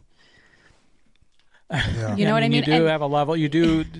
You have to resolve yourself, I think, at the time when it happens to, like, get yourself through it. But then over time, it took a couple of years for me to recognize that as I was trafficked. That I always say, like, I had to do a lot of things with a lot of men that I didn't know. And I had to trust the man that kept me there to keep me safe because there were rules and regulations and, like, how you did this and this and this and, like, level of protection to make sure that you were okay. So I'm, like, trusting this, random man, like, you're an abuser with my life. Yeah. Who was just there to keep me there. But also he's just doing a job because somebody bigger than him is telling, him to keep me there. And I think one of the only times that I got like really, really scared was, and this just breaks my heart, but like he'd beat up the girl that we were with. And so I'd seen what these men were capable of. And I resolved myself in the middle of it as a survival mode to be like, how am I going to be safe in this? And how am I going to get out? And for me, it was, I have to convince this man that I want to be here. I have to convince him that I enjoy this life and that I don't want to go back to my husband and that I like this. And then maybe he'll give me some freedom. And that's what happened. I don't know how, I mean, to be able to like completely shut off your natural fear and disgust and hatred and anger, I'm assuming, for this person, and flip it as an act of survival. Like that's, I don't know the words. I don't have. Yeah, it's courage like and fake Stockholm syndrome or something. Yeah. It's like not real, but you have to pretend it's real. That's exactly what it was. Was this like a sentence or something? Like, did you have a time limit on this, or was it just No, there was no ongoing? time limit. Yeah, Time there's limit. not like, oh, you've paid your dues. You No. paid And quite frankly, I don't know that there would be, because they were supplying my addiction. They were making sure I had food. They were paying for a hotel. Like if I needed like whatever, like they made sure I had it. So I'm sure whatever I was making by being trafficked was like next to Right. nothing Yeah. compared to like what was going, as far as like what was going to the debt that was owed. Yeah. And I knew it was going to be a long time before. So they were going to, everything you were using there, they're still adding it to the tab. Yeah. Yeah. Yeah. Yeah. So over the course of some time, I finally got to the point where he let me have access to a cell phone. And this is like the crazy part. This is what addiction will do to you. My first call was not 911. Christina. Right? And in the hotel, he also unplugged all of the phones in the hotel rooms. So like I didn't have access to any phone to call anybody because they were all destroyed. Who knows where he took them. My first call wasn't to 911. It was a text to my ex-husband. And thankfully, he had the wherewithal, even also struggling with addiction, to call 911. But I was texting him, and then the guy that had me there came back in the room, and he grabbed the phone from me. And that was that I will say, amongst that entire time, was the most scared I've ever been in my life. Because he grabbed the phone, and he can see the text thread with me giving my address and where we're at. And then this guy knows now, not only does the outside world know, but the police are on their way. Yeah. And he's got 2 hotel rooms full of paraphernalia and supply and all of this. And so I remember sitting on the bed, and he's looking through the phone, and I'm just like, well, this might be how I go. And luckily he just looked at me. Now, mind you, I convinced this man that I wanted to be there, and I was like in love with him. Right. Yeah. That's what kept me safe. And he just looked at me like he was so disappointed and handed me back the phone and took all of his stuff and left. And as he was leaving, the cops passed him and they got there to me and they were like, you know, do you know anything about the man that had you? Well, luckily I had the wherewithal to go through all of his belongings when he wasn't in the room. So I knew his government name and his address and stuff. And I was like, yes, it's this guy, this and this and this. And they said, you know, is he driving some black Impala with Georgia plates? And I said, yeah. He goes, well, we just passed him on the way out. And they couldn't find him after that. Fuck. Mm-hmm. But I will say this, right? A couple of things is I know that we all want earthly justice, right? Yeah. We do. And I didn't get that in the form that I would have liked to, in the form that my parents would have liked to have happen. But I knew when I got out and I had to file police reports and stuff, like they said, well, we can go find these guys, but it's your word against theirs, basically. And these guys are known street thugs and they're part of gangs and they're part of this gang and this gang. And I knew that like, that's not, I just wanted to get safe. Right. Yeah. And I will say even now, I didn't get earthly justice in my name, but both of the men are in prison right now. So I know that they're not hurting anybody else. They're in prison for other things. Did you find that out on your own? Yeah. Over the last, so I've been clean 8 years now, and almost 8 years now. And yeah, they both committed other crimes. And actually the guy that had me in the hotel room, it was about 6 months after I got out, where like him and the girl that he was with went and robbed a whole bunch of banks, and they're in prison. And I'm like, that could have been me, man. Like I was in that. Like he would have had me do that, I'm sure. But the crazy thing is too, right? Like you would think that was rock bottom. We're not there yet? No, we're not there yet. So after I got out, now all my cars have been repoed, and I lost my job because I was working at the corporate job and then like disappeared. Right. They never saw me again. Like I didn't put 2 weeks in. I just didn't show up the next day. And you were kidnapped and trafficked. I don't know. I guess you didn't tell your No, boss I that when didn't. you got out. No, I didn't file a, FMLA. Really? Right. I appreciate that. You putting a little like I can dose put of humor into this. You have to. I admire you so much. So how did the cops treat you?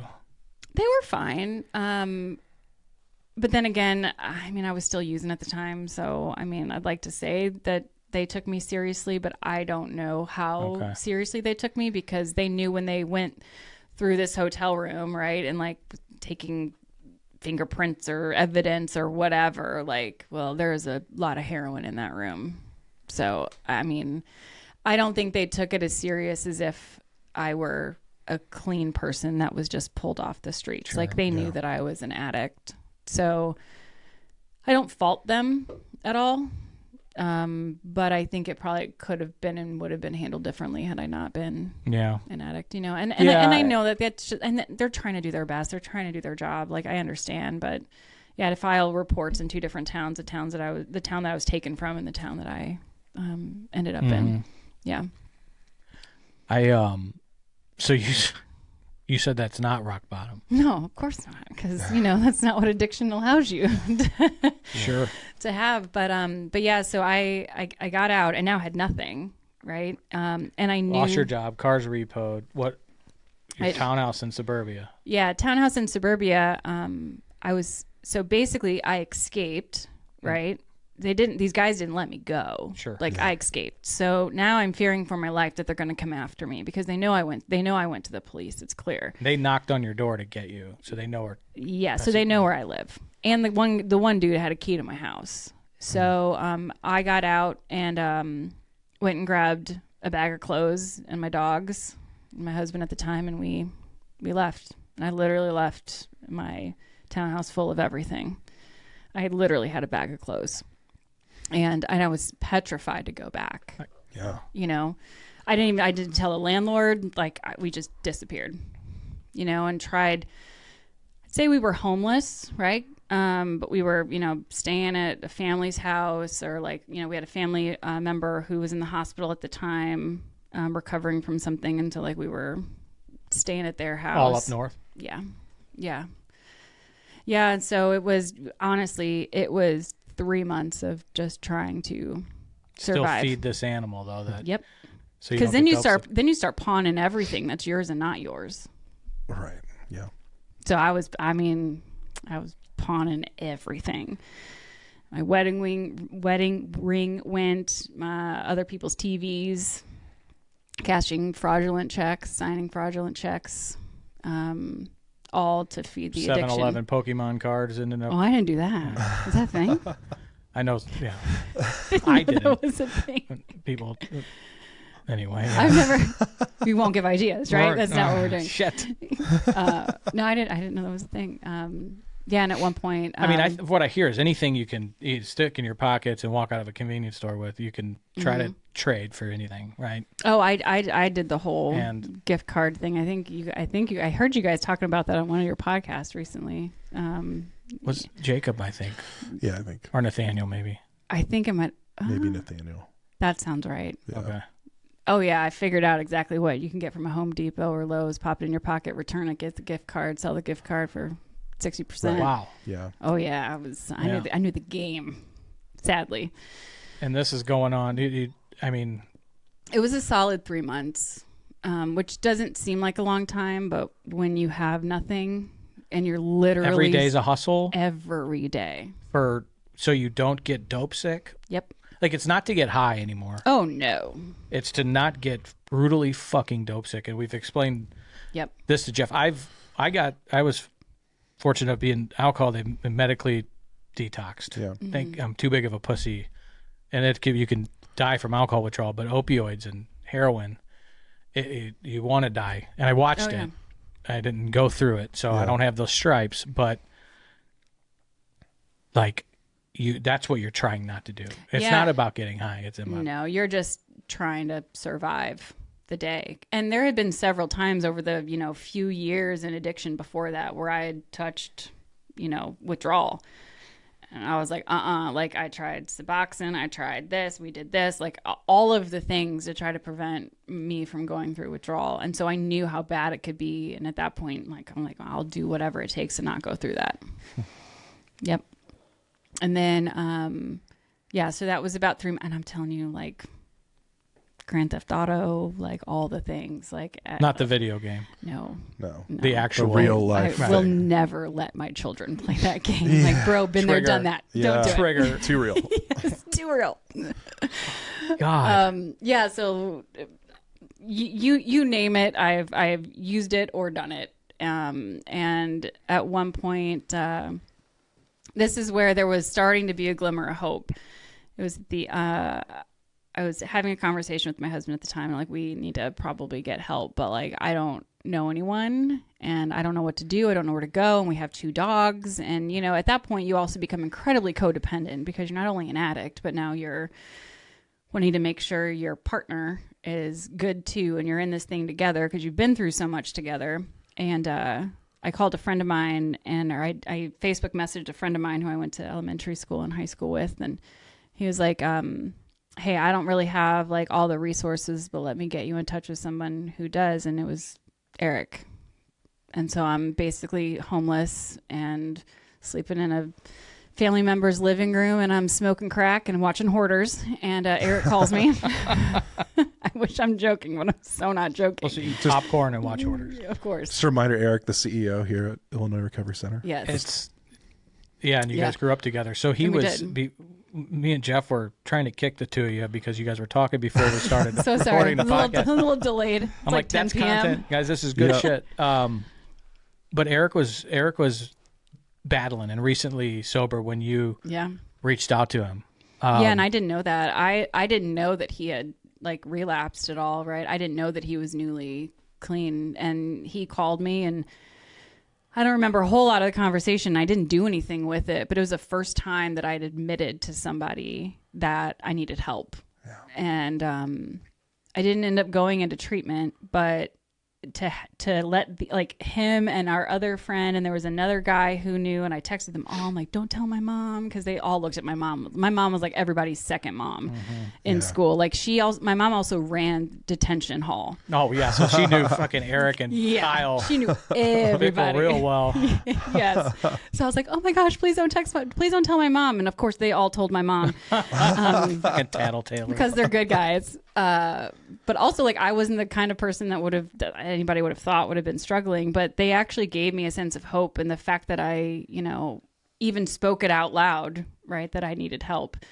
And they gave me some suggestions, but even then I was like, no, like, I can't go that far, and I didn't have insurance, I didn't have anything, so I was like, I don't know what to do. And you're still a +1 and 2 dogs. Like, that's a daunting task when you feel like you're responsible.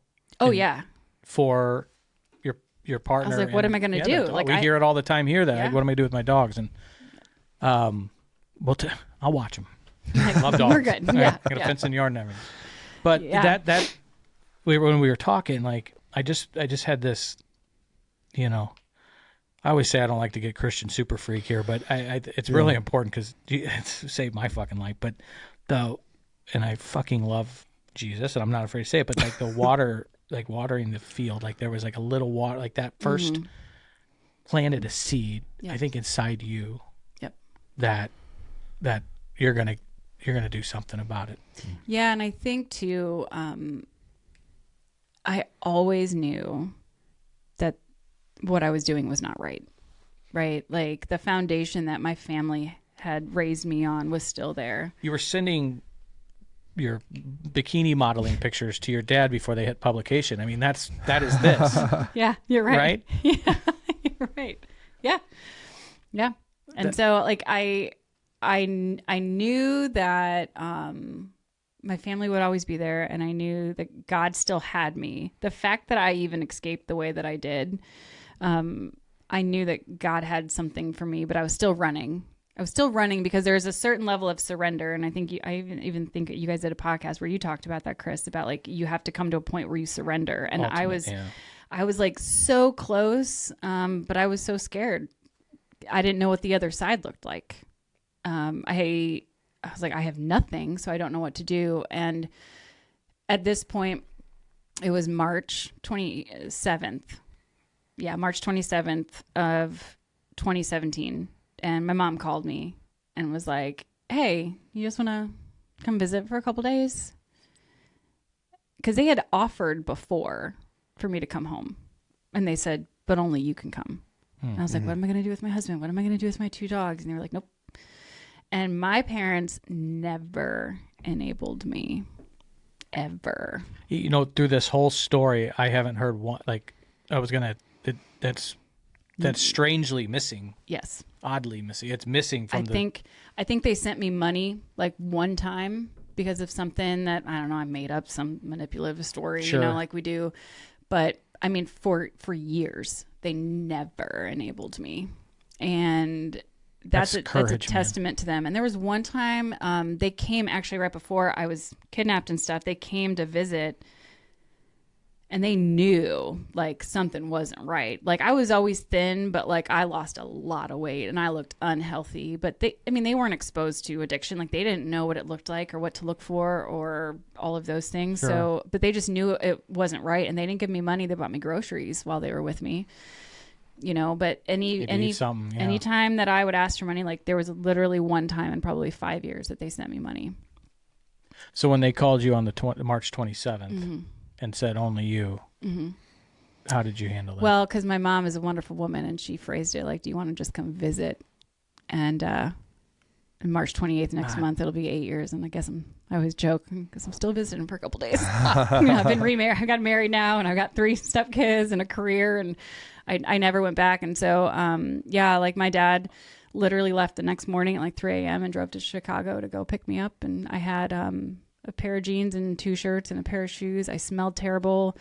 I hadn't showered in God knows how long. I hadn't eaten. And it's so funny too. They were, there was another friend of ours that I grew up with that was actually staying at my parents' house, that they were helping get on his feet. And he had a similar past with like, you know, addiction and stuff. And he was actually there at my parents' house. We were standing across the hall at my mom and dad's house together. They're a little sober living. Yeah, a little sober, little halfway house at my mom and dad's. And the funniest thing, they really are fucking missionaries, man. I know. Yeah. The funniest part was the next morning. So I had like my bag, which just smelled awful. Like I was such a hot mess. Were you smoking cigs? Yeah. Okay. Cig. Yeah. I can smell cigs from the story. It was just and dogs and like all the things. And the next morning I wake up and I'm looking for my bag and I can't find my bag. I can joke about this now. I can't find my bag. And, you know, because I'm sure I had something in there, right? And so I go out into the garage, and my dad had totally emptied everything out of my bag and had all of this stuff on top of the trash can in the garage, like all of the paraphernalia you could think of. And like my mom was like, she had to go ask the guy who was like living across the hall from me, like, what is this? And he's like, well, looks like she's smoking crack. Looks like she's doing this. And like, that's how I, explained this to my wonderful Christian crack. Yeah. Like, well, she's smoking crack. And I'm like, oh, this is great. Oh. And I was mortified. It's like an episode of Shameless. Oh, yeah. And I felt like it's so funny looking back now, right? I felt so violated. Like they're going through my things. Right. That's what violated. Right. Yeah. And I'm like, well, no, like they're also protecting their home, right? Sure. You know.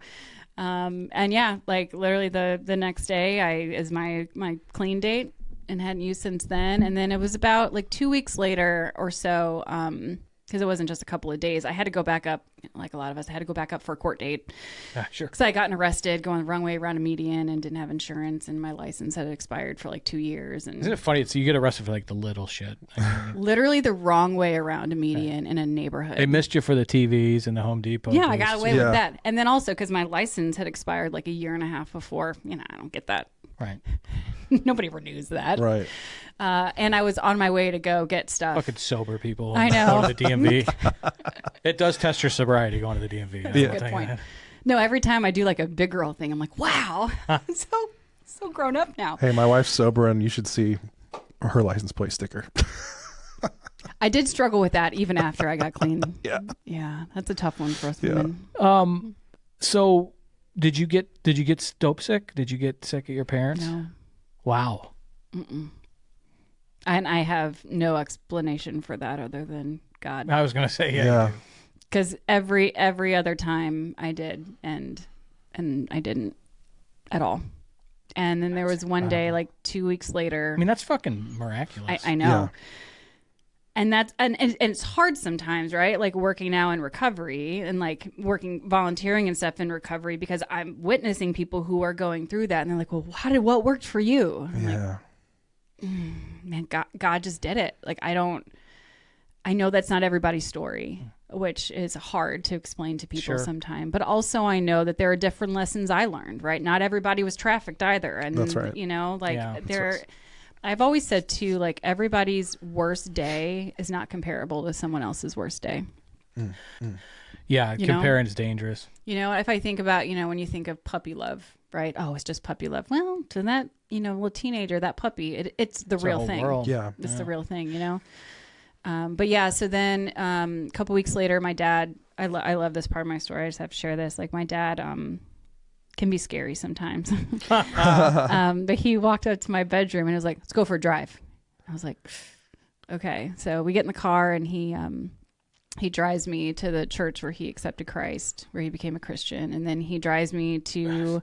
This is where I think I started losing it in Yeah. your testimony. Like he drove me there, and he's like, this is where I changed my life. Because my dad, smoked weed and was in a band and like did all that in the 70s and stuff. And he found God, and then he drove me to the house where when he turned his life around, like his family didn't understand his newfound Christianity, and he didn't have anywhere to live. So he stayed at a friend's, garage with a garbage bag of clothes. And then he drove me to the church parking lot of the church where he met my mom. And he said, do you want to stay? And I said, well, I have to stay. And he goes, that's not what I asked. Do you want to stay? And it was in that moment I decided I'm just going to take this leap of faith. I didn't know what the heck it was going to look like. I didn't have a job. I literally didn't have clothes. I owed the IRS God knows how much money. I had 0 credit score. Wow. I had absolutely nothing. And I was like, okay, well, this is my rock bottom. I have nothing and I have nowhere to go but here, which means God's going to pull me out of this pit somehow. And that's when literally everything started to change.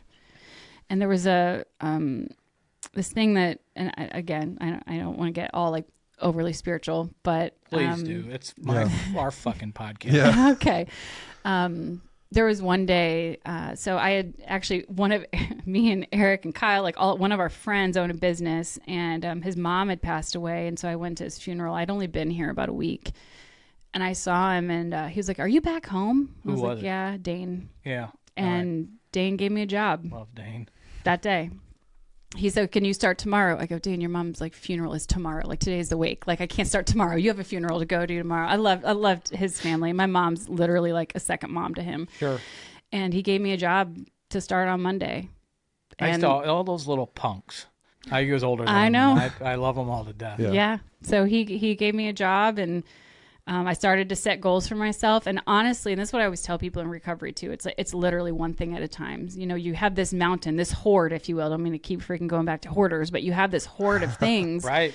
And it's like, it seems so daunting. I'm like, no, dude, it's one thing at a time. So like the first thing, I had to drive to Chicago to do this court date thing. And the next one, I had to drive to like Sangamon County, Springfield, to pay for a seatbelt ticket that I got, God knows how long.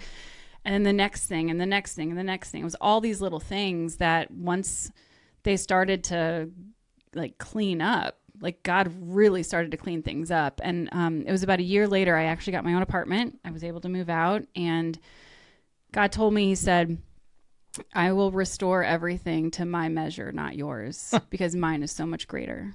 So all this vision that I had for my life, like I thought I knew what I wanted. I thought I knew the purpose. I thought this is what I want my life to look like. God's like, that's cute because it's nice. Yeah. Okay.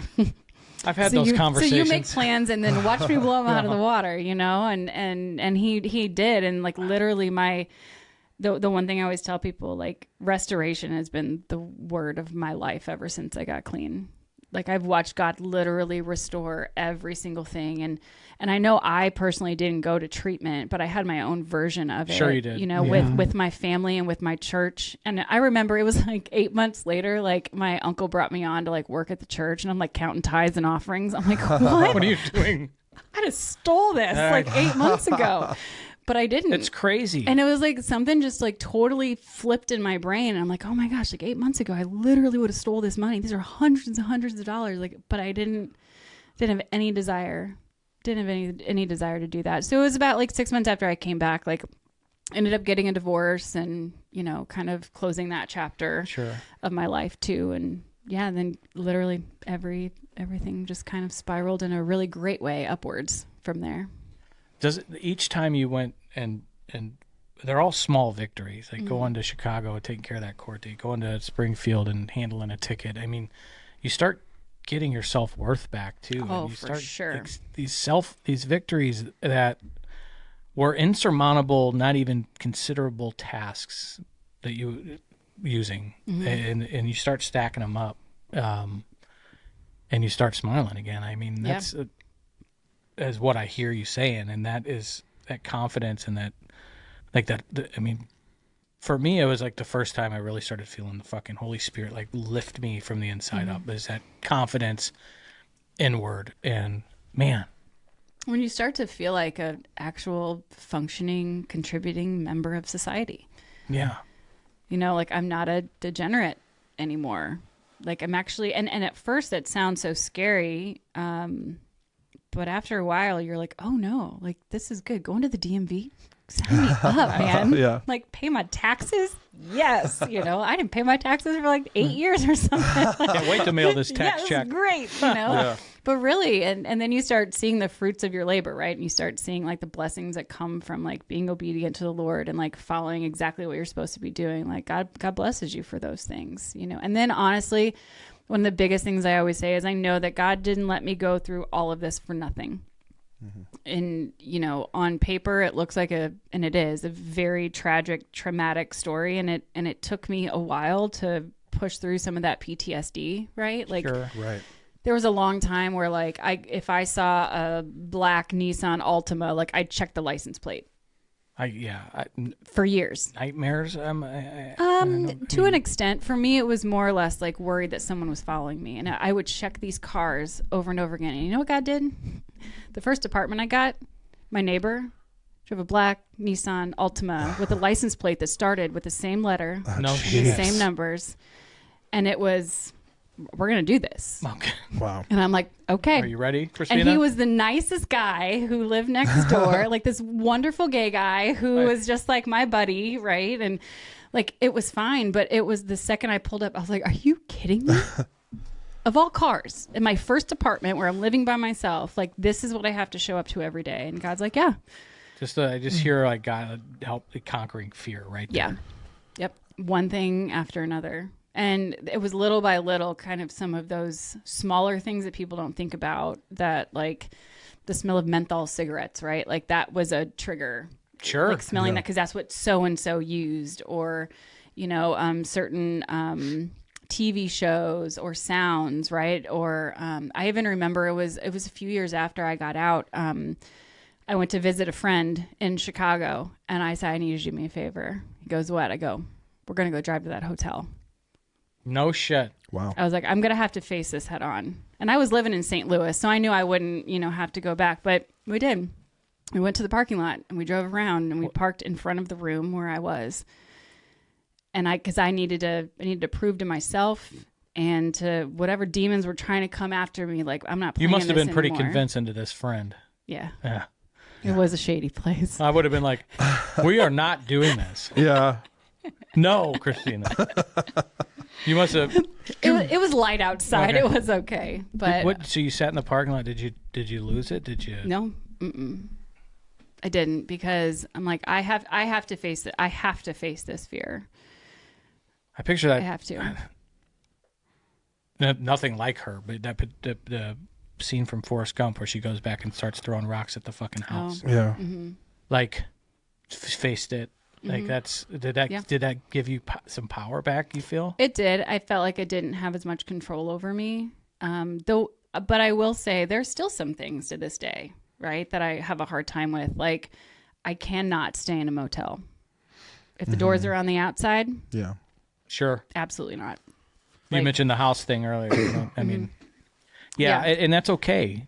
Right. Yeah. Like, you realize it's- that's okay. I right? did. Yeah. And I think I at one point I thought I could handle it. Like, oh, it's not a big deal. Like, it's fine. And then my husband and I went to, not New York City, but Your husband now? rural New York. Yeah, my husband now. We went to a wedding up in mid-state New York. Okay. And went to the hotel, and there was like literally one hotel in like Right, 50 right. miles. And so he booked it not thinking. I was like, all good. And we get there, and I was like, doors are on the outside. I was like, maybe I'll be okay. Maybe I'll be okay. And we got in, and I immediately I told him, I was like, babe, I can't do this. And God bless him. He was like, okay, get in the car. We'll go somewhere else. We'll drive That's an a good extra man. half an hour. We'll drive an extra hour. It doesn't matter. You know, I'm not ready to move past that, and that's okay. It's absolutely okay. You don't know? ever have to. No. So. You've conquered. Yeah. I mean, so fucking much. I mean, and there's, yeah. I mean, it's a miracle. Like, this is a Dateline story if it goes left. Right. For sure. Fuck, it could be a Dateline story now. I mean, this is. Yeah. Well, I think about even, the girl that I was with when I was kidnapped, right? And trafficked. Like, she's in jail right now because she got mixed up with the wrong people and couldn't get out. And that's why too, I know that if my story can help at least one person. Well, right. I promise you it has. Sure. But when I see somebody going down the same path, and when I see someone, it's not just this recreational use, and they're getting involved in some of the same drug use that I was, I immediately try to step in and like share my story. Like, listen, like, I get it, and I've used these same things, and here's what happened to me. Nobody thinks it's going to happen to them. Nobody does. No. It's like, oh, it's fine. It's just, I'll never end up kidnapped in a motel and being Yep. fucking prostituted ever. Right. Yeah. But when you get behind the wheel and then you let your addiction Yep. get behind the wheel, that you don't know where it's going to fucking take you. No. And at that point, you're at the mercy of your addiction.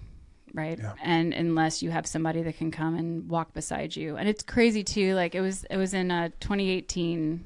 So I already been clean for a while. And I remember I was praying one night, and I was like journaling my prayer.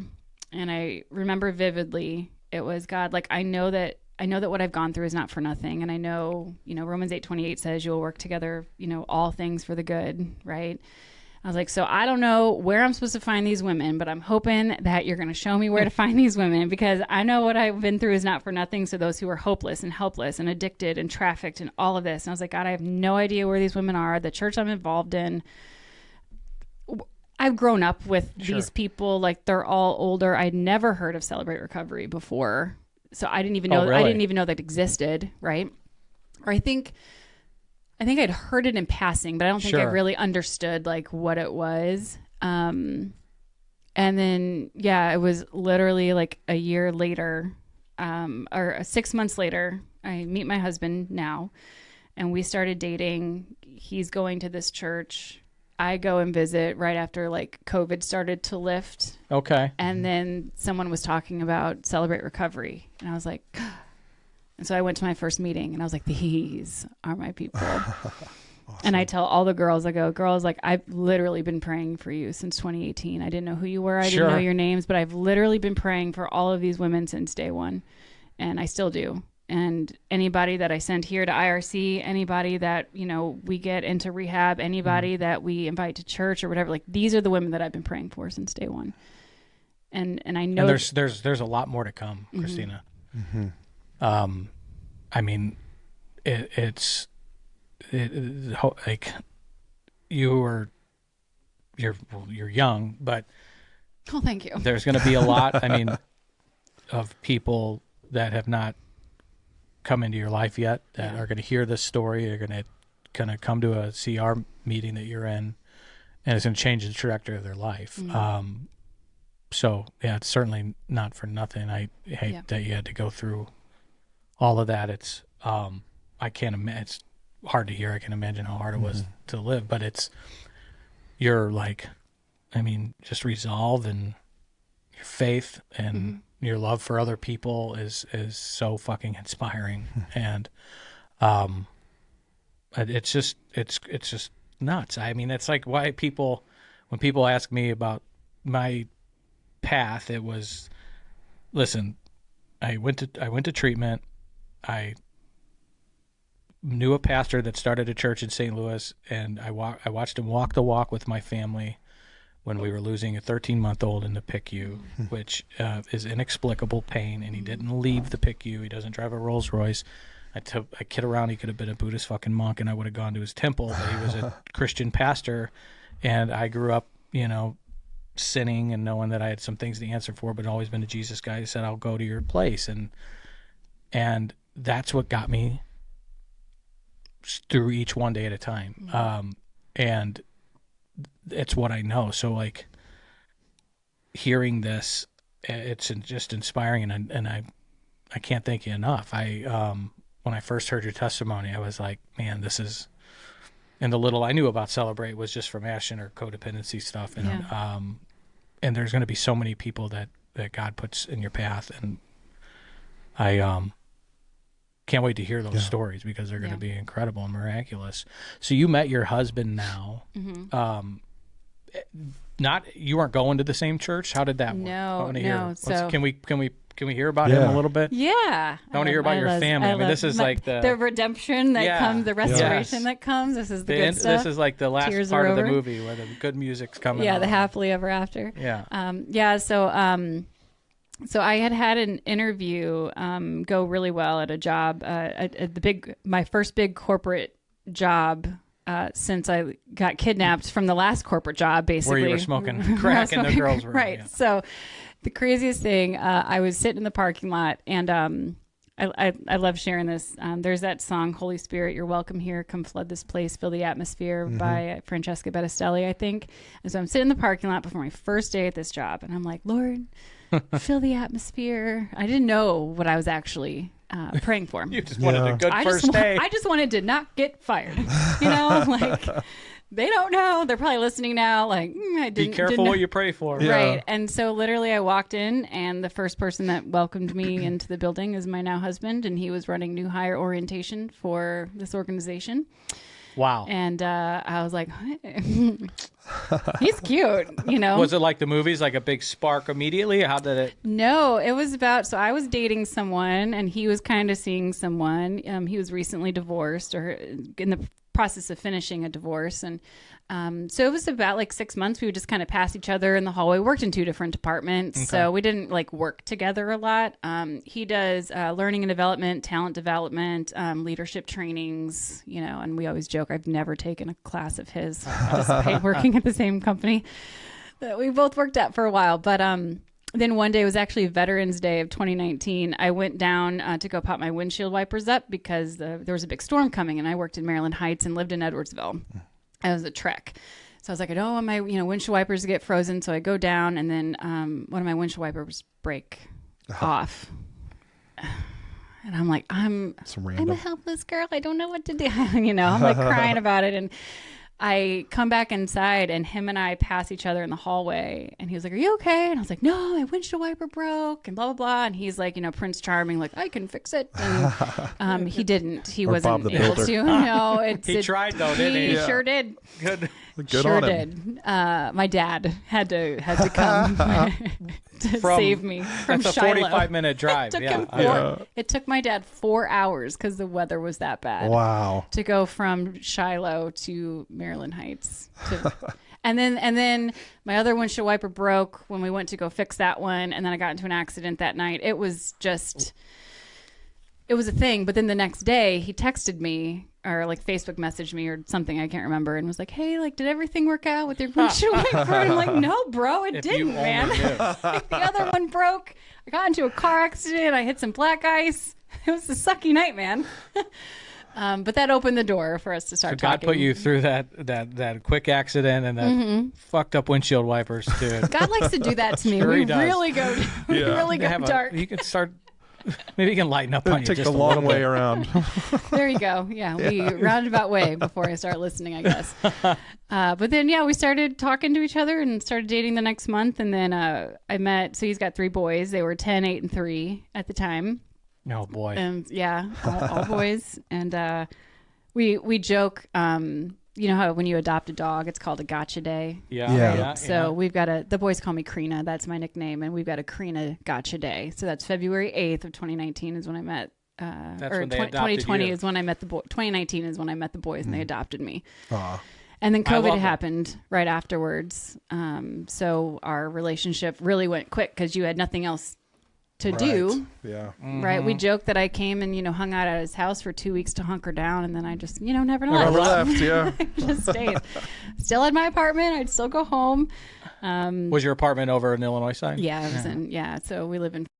Okay. Yeah, and it was in Edwardsville. And the church you go to is over in Fenton area, right? Fenton, too. Yeah. Yeah.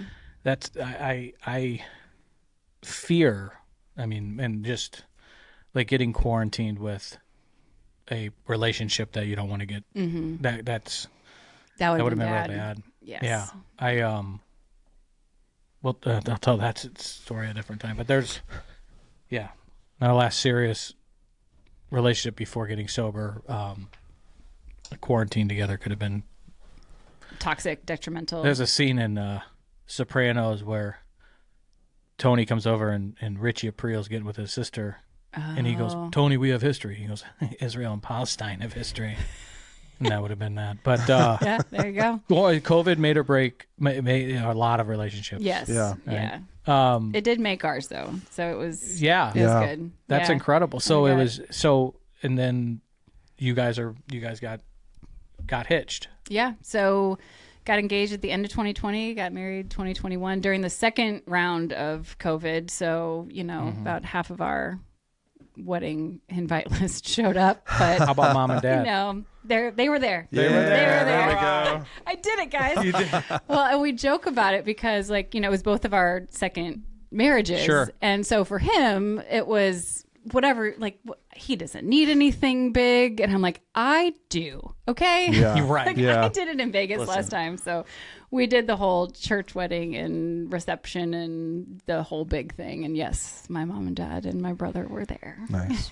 I'm Redemption. I've been married once, and Ashley was divorced, and that was a big moment in her life. She grew up in Southern Cal, went to Fuller and Pepperdine, and so she had I guess Church of Christ is Pepperdine, and divorce was heavy and hard, and there's a lot of stigma around it. Yeah. So Yeah. that's where I think she led a divorce group at church before I knew her. But I do, when we're around some of our friends who all have been divorced, I like to chirp them. Like, hey, it's nice to be the only guy in here that didn't go through a divorce. And they're like, bro, you were engaged to a stripper. You don't really count in the conversation. We're not signing up for your fucking relationship class. You don't have the gold star. No. Yeah. That's okay. But it is. So how old are the boys now? So they are 16, 13, and 8. Yeah. Man. I know. We were joking before, I'm glad they're not girls. Yes. And it's so crazy too. Growing up, I always wanted to be a wife. I was that little girl, 8 years old, praying for my husband, looking at the moon, right? Planning your wedding. Yes. I was so excited to be a wife, but I never had that, deep, innate, like motherly instinct. And I know a lot of women do, like they want to be a mom. And I never had that. And I never really understood why. And now I know why. Because man, like I'm a freaking awesome stepmom. I'm like the coolest stepmom, and like I love those boys. I always joke too that like they love me like they do any other parent, and they also disrespect me like they do any other parent, which means solid. You're man. in. Right. I'm in. But they're awesome. We had the oldest one just started driving a couple months ago, and is that terrifying? I think it was terrifying for like my husband and his ex-wife more than it was mine. I'm like, man, I'm putting my Schnucks curbside order in. Go get it, bro. Yeah. Like I don't want to get out. I heard somebody say it's scary until they run their first errand for you, and then that's a liberating moment. I'm like, this is great. There was one day, like I don't know, we were getting ready to go somewhere, and I was like, oh, I don't have any caffeine. I don't drink coffee, so I'm like, I didn't have any energy drinks at home or anything. I was like, Noah. Go pick up a Monster from the QT down the street. And he was like, okay. You fly, I buy. He comes back and I was like, how much was it? He got 2 of them. He was like, $6. I was like, I'll give you 10. Nice. I'm like, You are a good stepmom. it works. Yeah. But no, they're so awesome. And we have a really great relationship with their mom and their stepdad. And we do game nights together every so often. That's really great. We'll all sit together at soccer games and marching band competitions and basketball games. And they've got they've had a kid together too. And his That's cool. my husband's ex-wife has a stepson too. And like we all, like, you know, their little girl is like 2 or 3 and she comes and sits on my lap. It's like, you know, a whole beautiful Brady Bunch. And, you know, it wasn't always that way, but, you know, a lot of prayer and a lot of, you know, compromise and working together and understanding we're all just here to love on these kids. Yeah. And I want to see a lot that. of listening. And I mean, people say I like to talk a lot, but I do try to shut it every once in a while and open the ears. And God gave us 2 ears and one mouth for a reason, right? So I think there's and I wish and I hope in a prayer that more people can really, because there's a lot of blended families these days. I mean, it's way different than it used to be. And that's so great for the kids. I am an adoptive father myself, and I do, like, you know, I love Charlie. I like unconditionally, like he's my, you know, and it's pretty neat too, because like the first time that, you know, he called me dad, and like you get you're like, man, I fucking earned that. So you know, you're like, oh yeah, you're getting loved and disrespected just like a real. I mean, you earned that. Like that's, I know that feeling, so I can empathize. That's pretty cool. Yeah, and we when I first met the kids, Miles, who's the youngest, was 3, and he was trying to say my name, and he was trying to say Miss Christina, and it came out Miss Crina, and so then all 3 boys started calling me Miss Crina, and then we got married. They dropped the Miss, and so I'm Crina. Yep. So they know, same, right? If they're not going to go call their dad by his first name, so they know they call me Crina. If they call me Christina, game over. You're in trouble. Not cool, bro. Disrespectful. Got it. I'm Crina. I love it. I even changed my license plate on my car to Crina. Nice. It's like our thing. I'm in their phones as Crina. It's like it's. I'm not mom, and I don't want to be mom. They've got an awesome mom. Sure. You know, I don't want that. I'm Crina. That's awesome. Yeah. Thanks for sharing that. That's so important. And I mean, there's so many people that are, you know, we do this podcast in a little studio in one of the office buildings at IRC, and there's so many people over in residential right now that are struggling to find any hope. And I've said this often, so I'm sometimes live there myself, but there's a crossroads of fear and hope. Yeah. And there's so, like, hope is the route, and it's so powerful. And that's why I'm glad you shared, you know, what you're doing now and how your family life is, because it really is something that, I don't know, did you ever think it could get there? Oh, no. Yeah. I didn't. Like I said, like I had this dream of what I thought my life was going to look like. And then God just like literally superseded everything. Like anything I thought was great. Like I remember setting like a goal for my income, right? Because at that point I'm just happy that I have a job. And I'm like, well, when I get to this amount, I'll be successful. Well, I passed that like 3 years ago, you know, and it's, and I'm comfortable, and I was comfortable then, and I'm comfortable now. And God just like keeps like these blessings and these opportunities just keep coming coming up, and I'm like, I know it's not because of anything I'm doing other than putting action to my faith and action to my work, right? Like, and that's the other thing I really want people to get out of it when I tell my story is, yes, there was a lot of faith. Yes, I had a lot of support. Yes, I had all of the resources and tools at my disposal, but I had to put in the work, and I had to get uncomfortable. I had to take some jobs that were not comfortable and not fun, and I had to do a lot of hard things, but it was those things that set me up for everything else. So it's going to get uncomfortable. Yeah. And that's okay. Like, you that's can tolerate where growth the discomfort, happens. right? Yeah, like growth happens when you're uncomfortable. Bingo. Yeah. And if that means for a short period of time, and I know when you're trying to get your life together, like a couple of months seems like literally forever. 30 days in here seems like forever. Sure. 6 months seems like forever, but in the grand scheme of life, it's not. No. It's not. And if you can be uncomfortable for a short period of time, it's worth it. Yeah, the It's all juice is worth worth it. the squeeze. It really is. And what I hear you talk about there is that there's a level of humility, being humble enough to take that job that may not be the most perfect job, but also accountability and taking back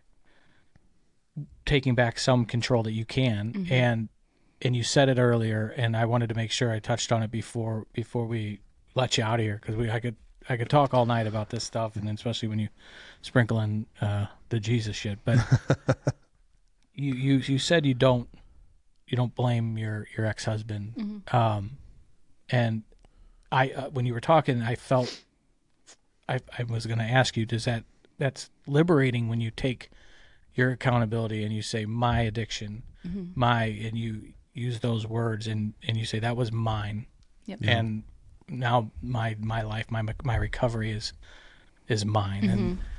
And there's when you become accountable in treatment, or when you make a change, it's time to say no more. These decisions are my decisions. I'm gonna make the ones that have the less self-inflicted wounds, and you can. I mean, it's the serenity prayer all over, and you.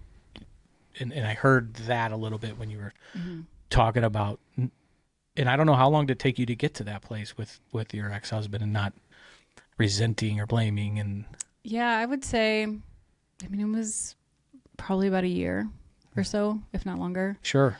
Yeah.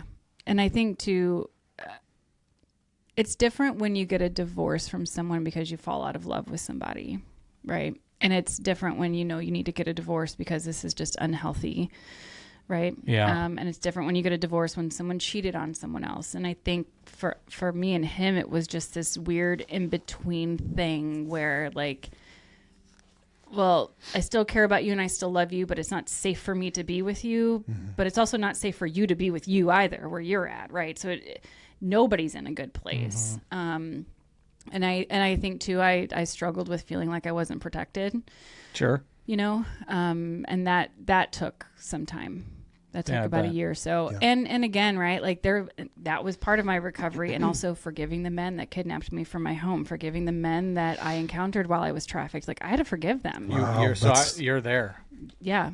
That's like I wrote letters to them. Now, granted, I'm not giving them to them. You know, I'm not sending it to the prison, the prison where they are. But like, I had to go through that exercise and know that also they're broken. And amen. They're broken too, and I was no better and no worse than them in that moment. That's a different. That's walking the walk. That's a different mindset that not everybody's going to be able to understand. I don't think. If somebody is doing that, it's how broken is that person? I mean, yeah. Anytime you hear something on the news, and like, I'll get all pissed off, and justice, and Ashley's like, what happened to that person? What happened to that? I did a podcast one time recently too, and they actually stream it in the prisons. And I learned afterwards that one of the main guys that not the guy that had took me, he was already in prison, but the other guy that orchestrated the whole thing, he was in prison. And I was like, it's interesting because I talk about forgiving these men, and then I wonder if if they're listening to this in the prisons. Well, I mean, it's inspiring that. And you honestly though, I feel like if you don't, regardless of the hurt, right? Regardless of the hurt, if you don't learn to forgive, it's going to turn into bitterness and resentment, and then no one wins. Yeah. Well, lesson. I'm going to try. You can do it. I can do it. Right. You can do it. Yeah. But I mean, it is.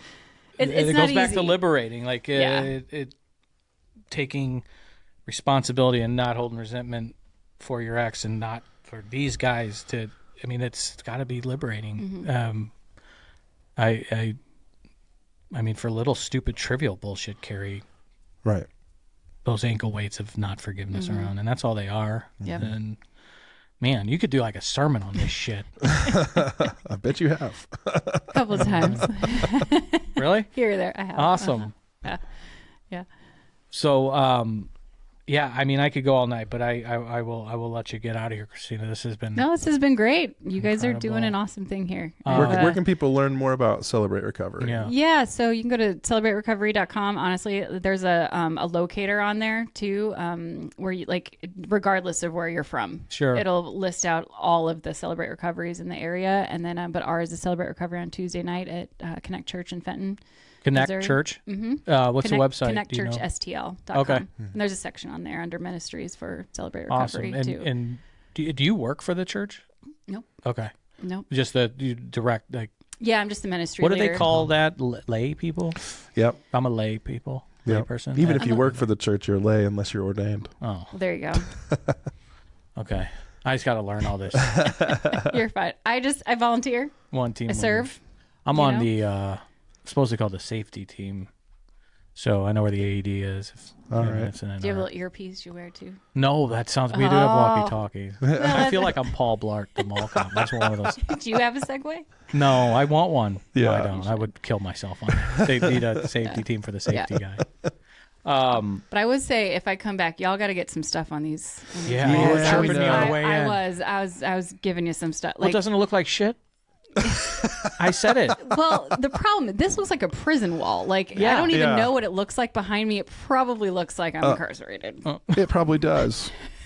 So what do we got to do about that? We're open. Yeah. Feel free. I'll come in. All right. I'll grab your wife. We'll go You guys- to Home Goods or something. Yeah, do it, please. Cost plus world market. Put some Yeah. stuff on the walls. You got it. We'll take anything. I No. don't like the brown doors, and I don't like the brown door there.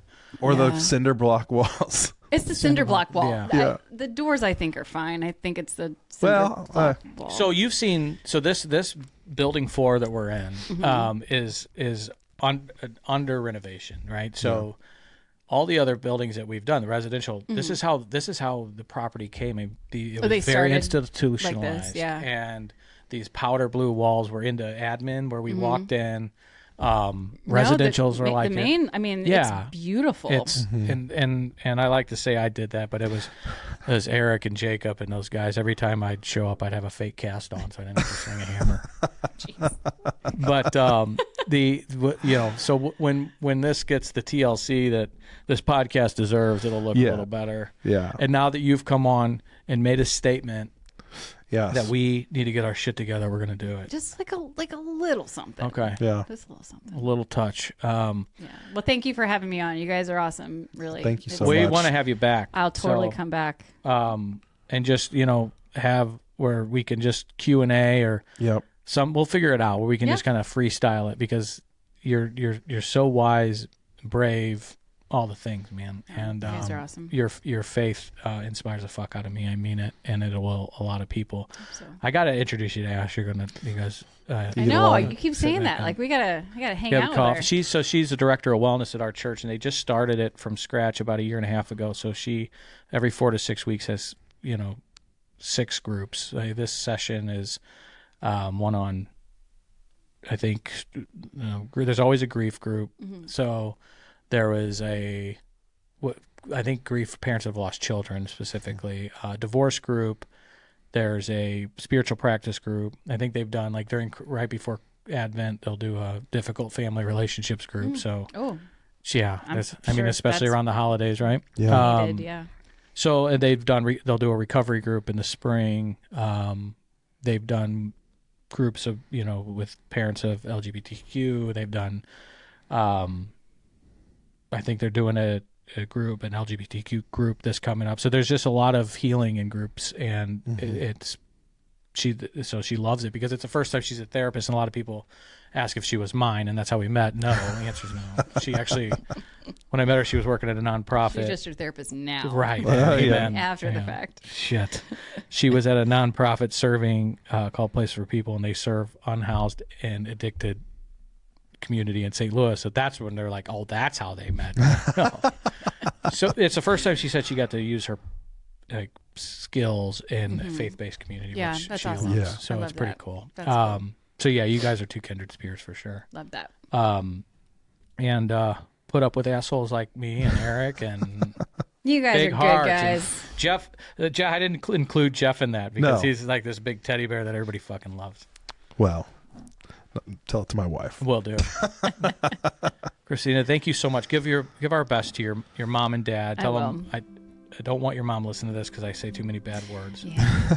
She did ask me to send it to her afterwards, so I'm sorry for swearing. there you go. Please forgive me. She's fine. She remember she ran detention for That's like right. Eric and Eric Kyle and- and all yeah, those yeah, guys that's and right. Dane. Yeah, She's heard it all. She's heard it all. it's not her first rodeo. Amazing. She's a saint. Your dad is a OG saint, and you're just incredible. So I can't thank you enough.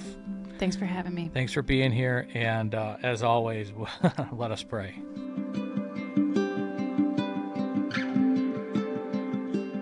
If you're struggling or know someone that is, please have them check out our podcast and reach out to Chris or me.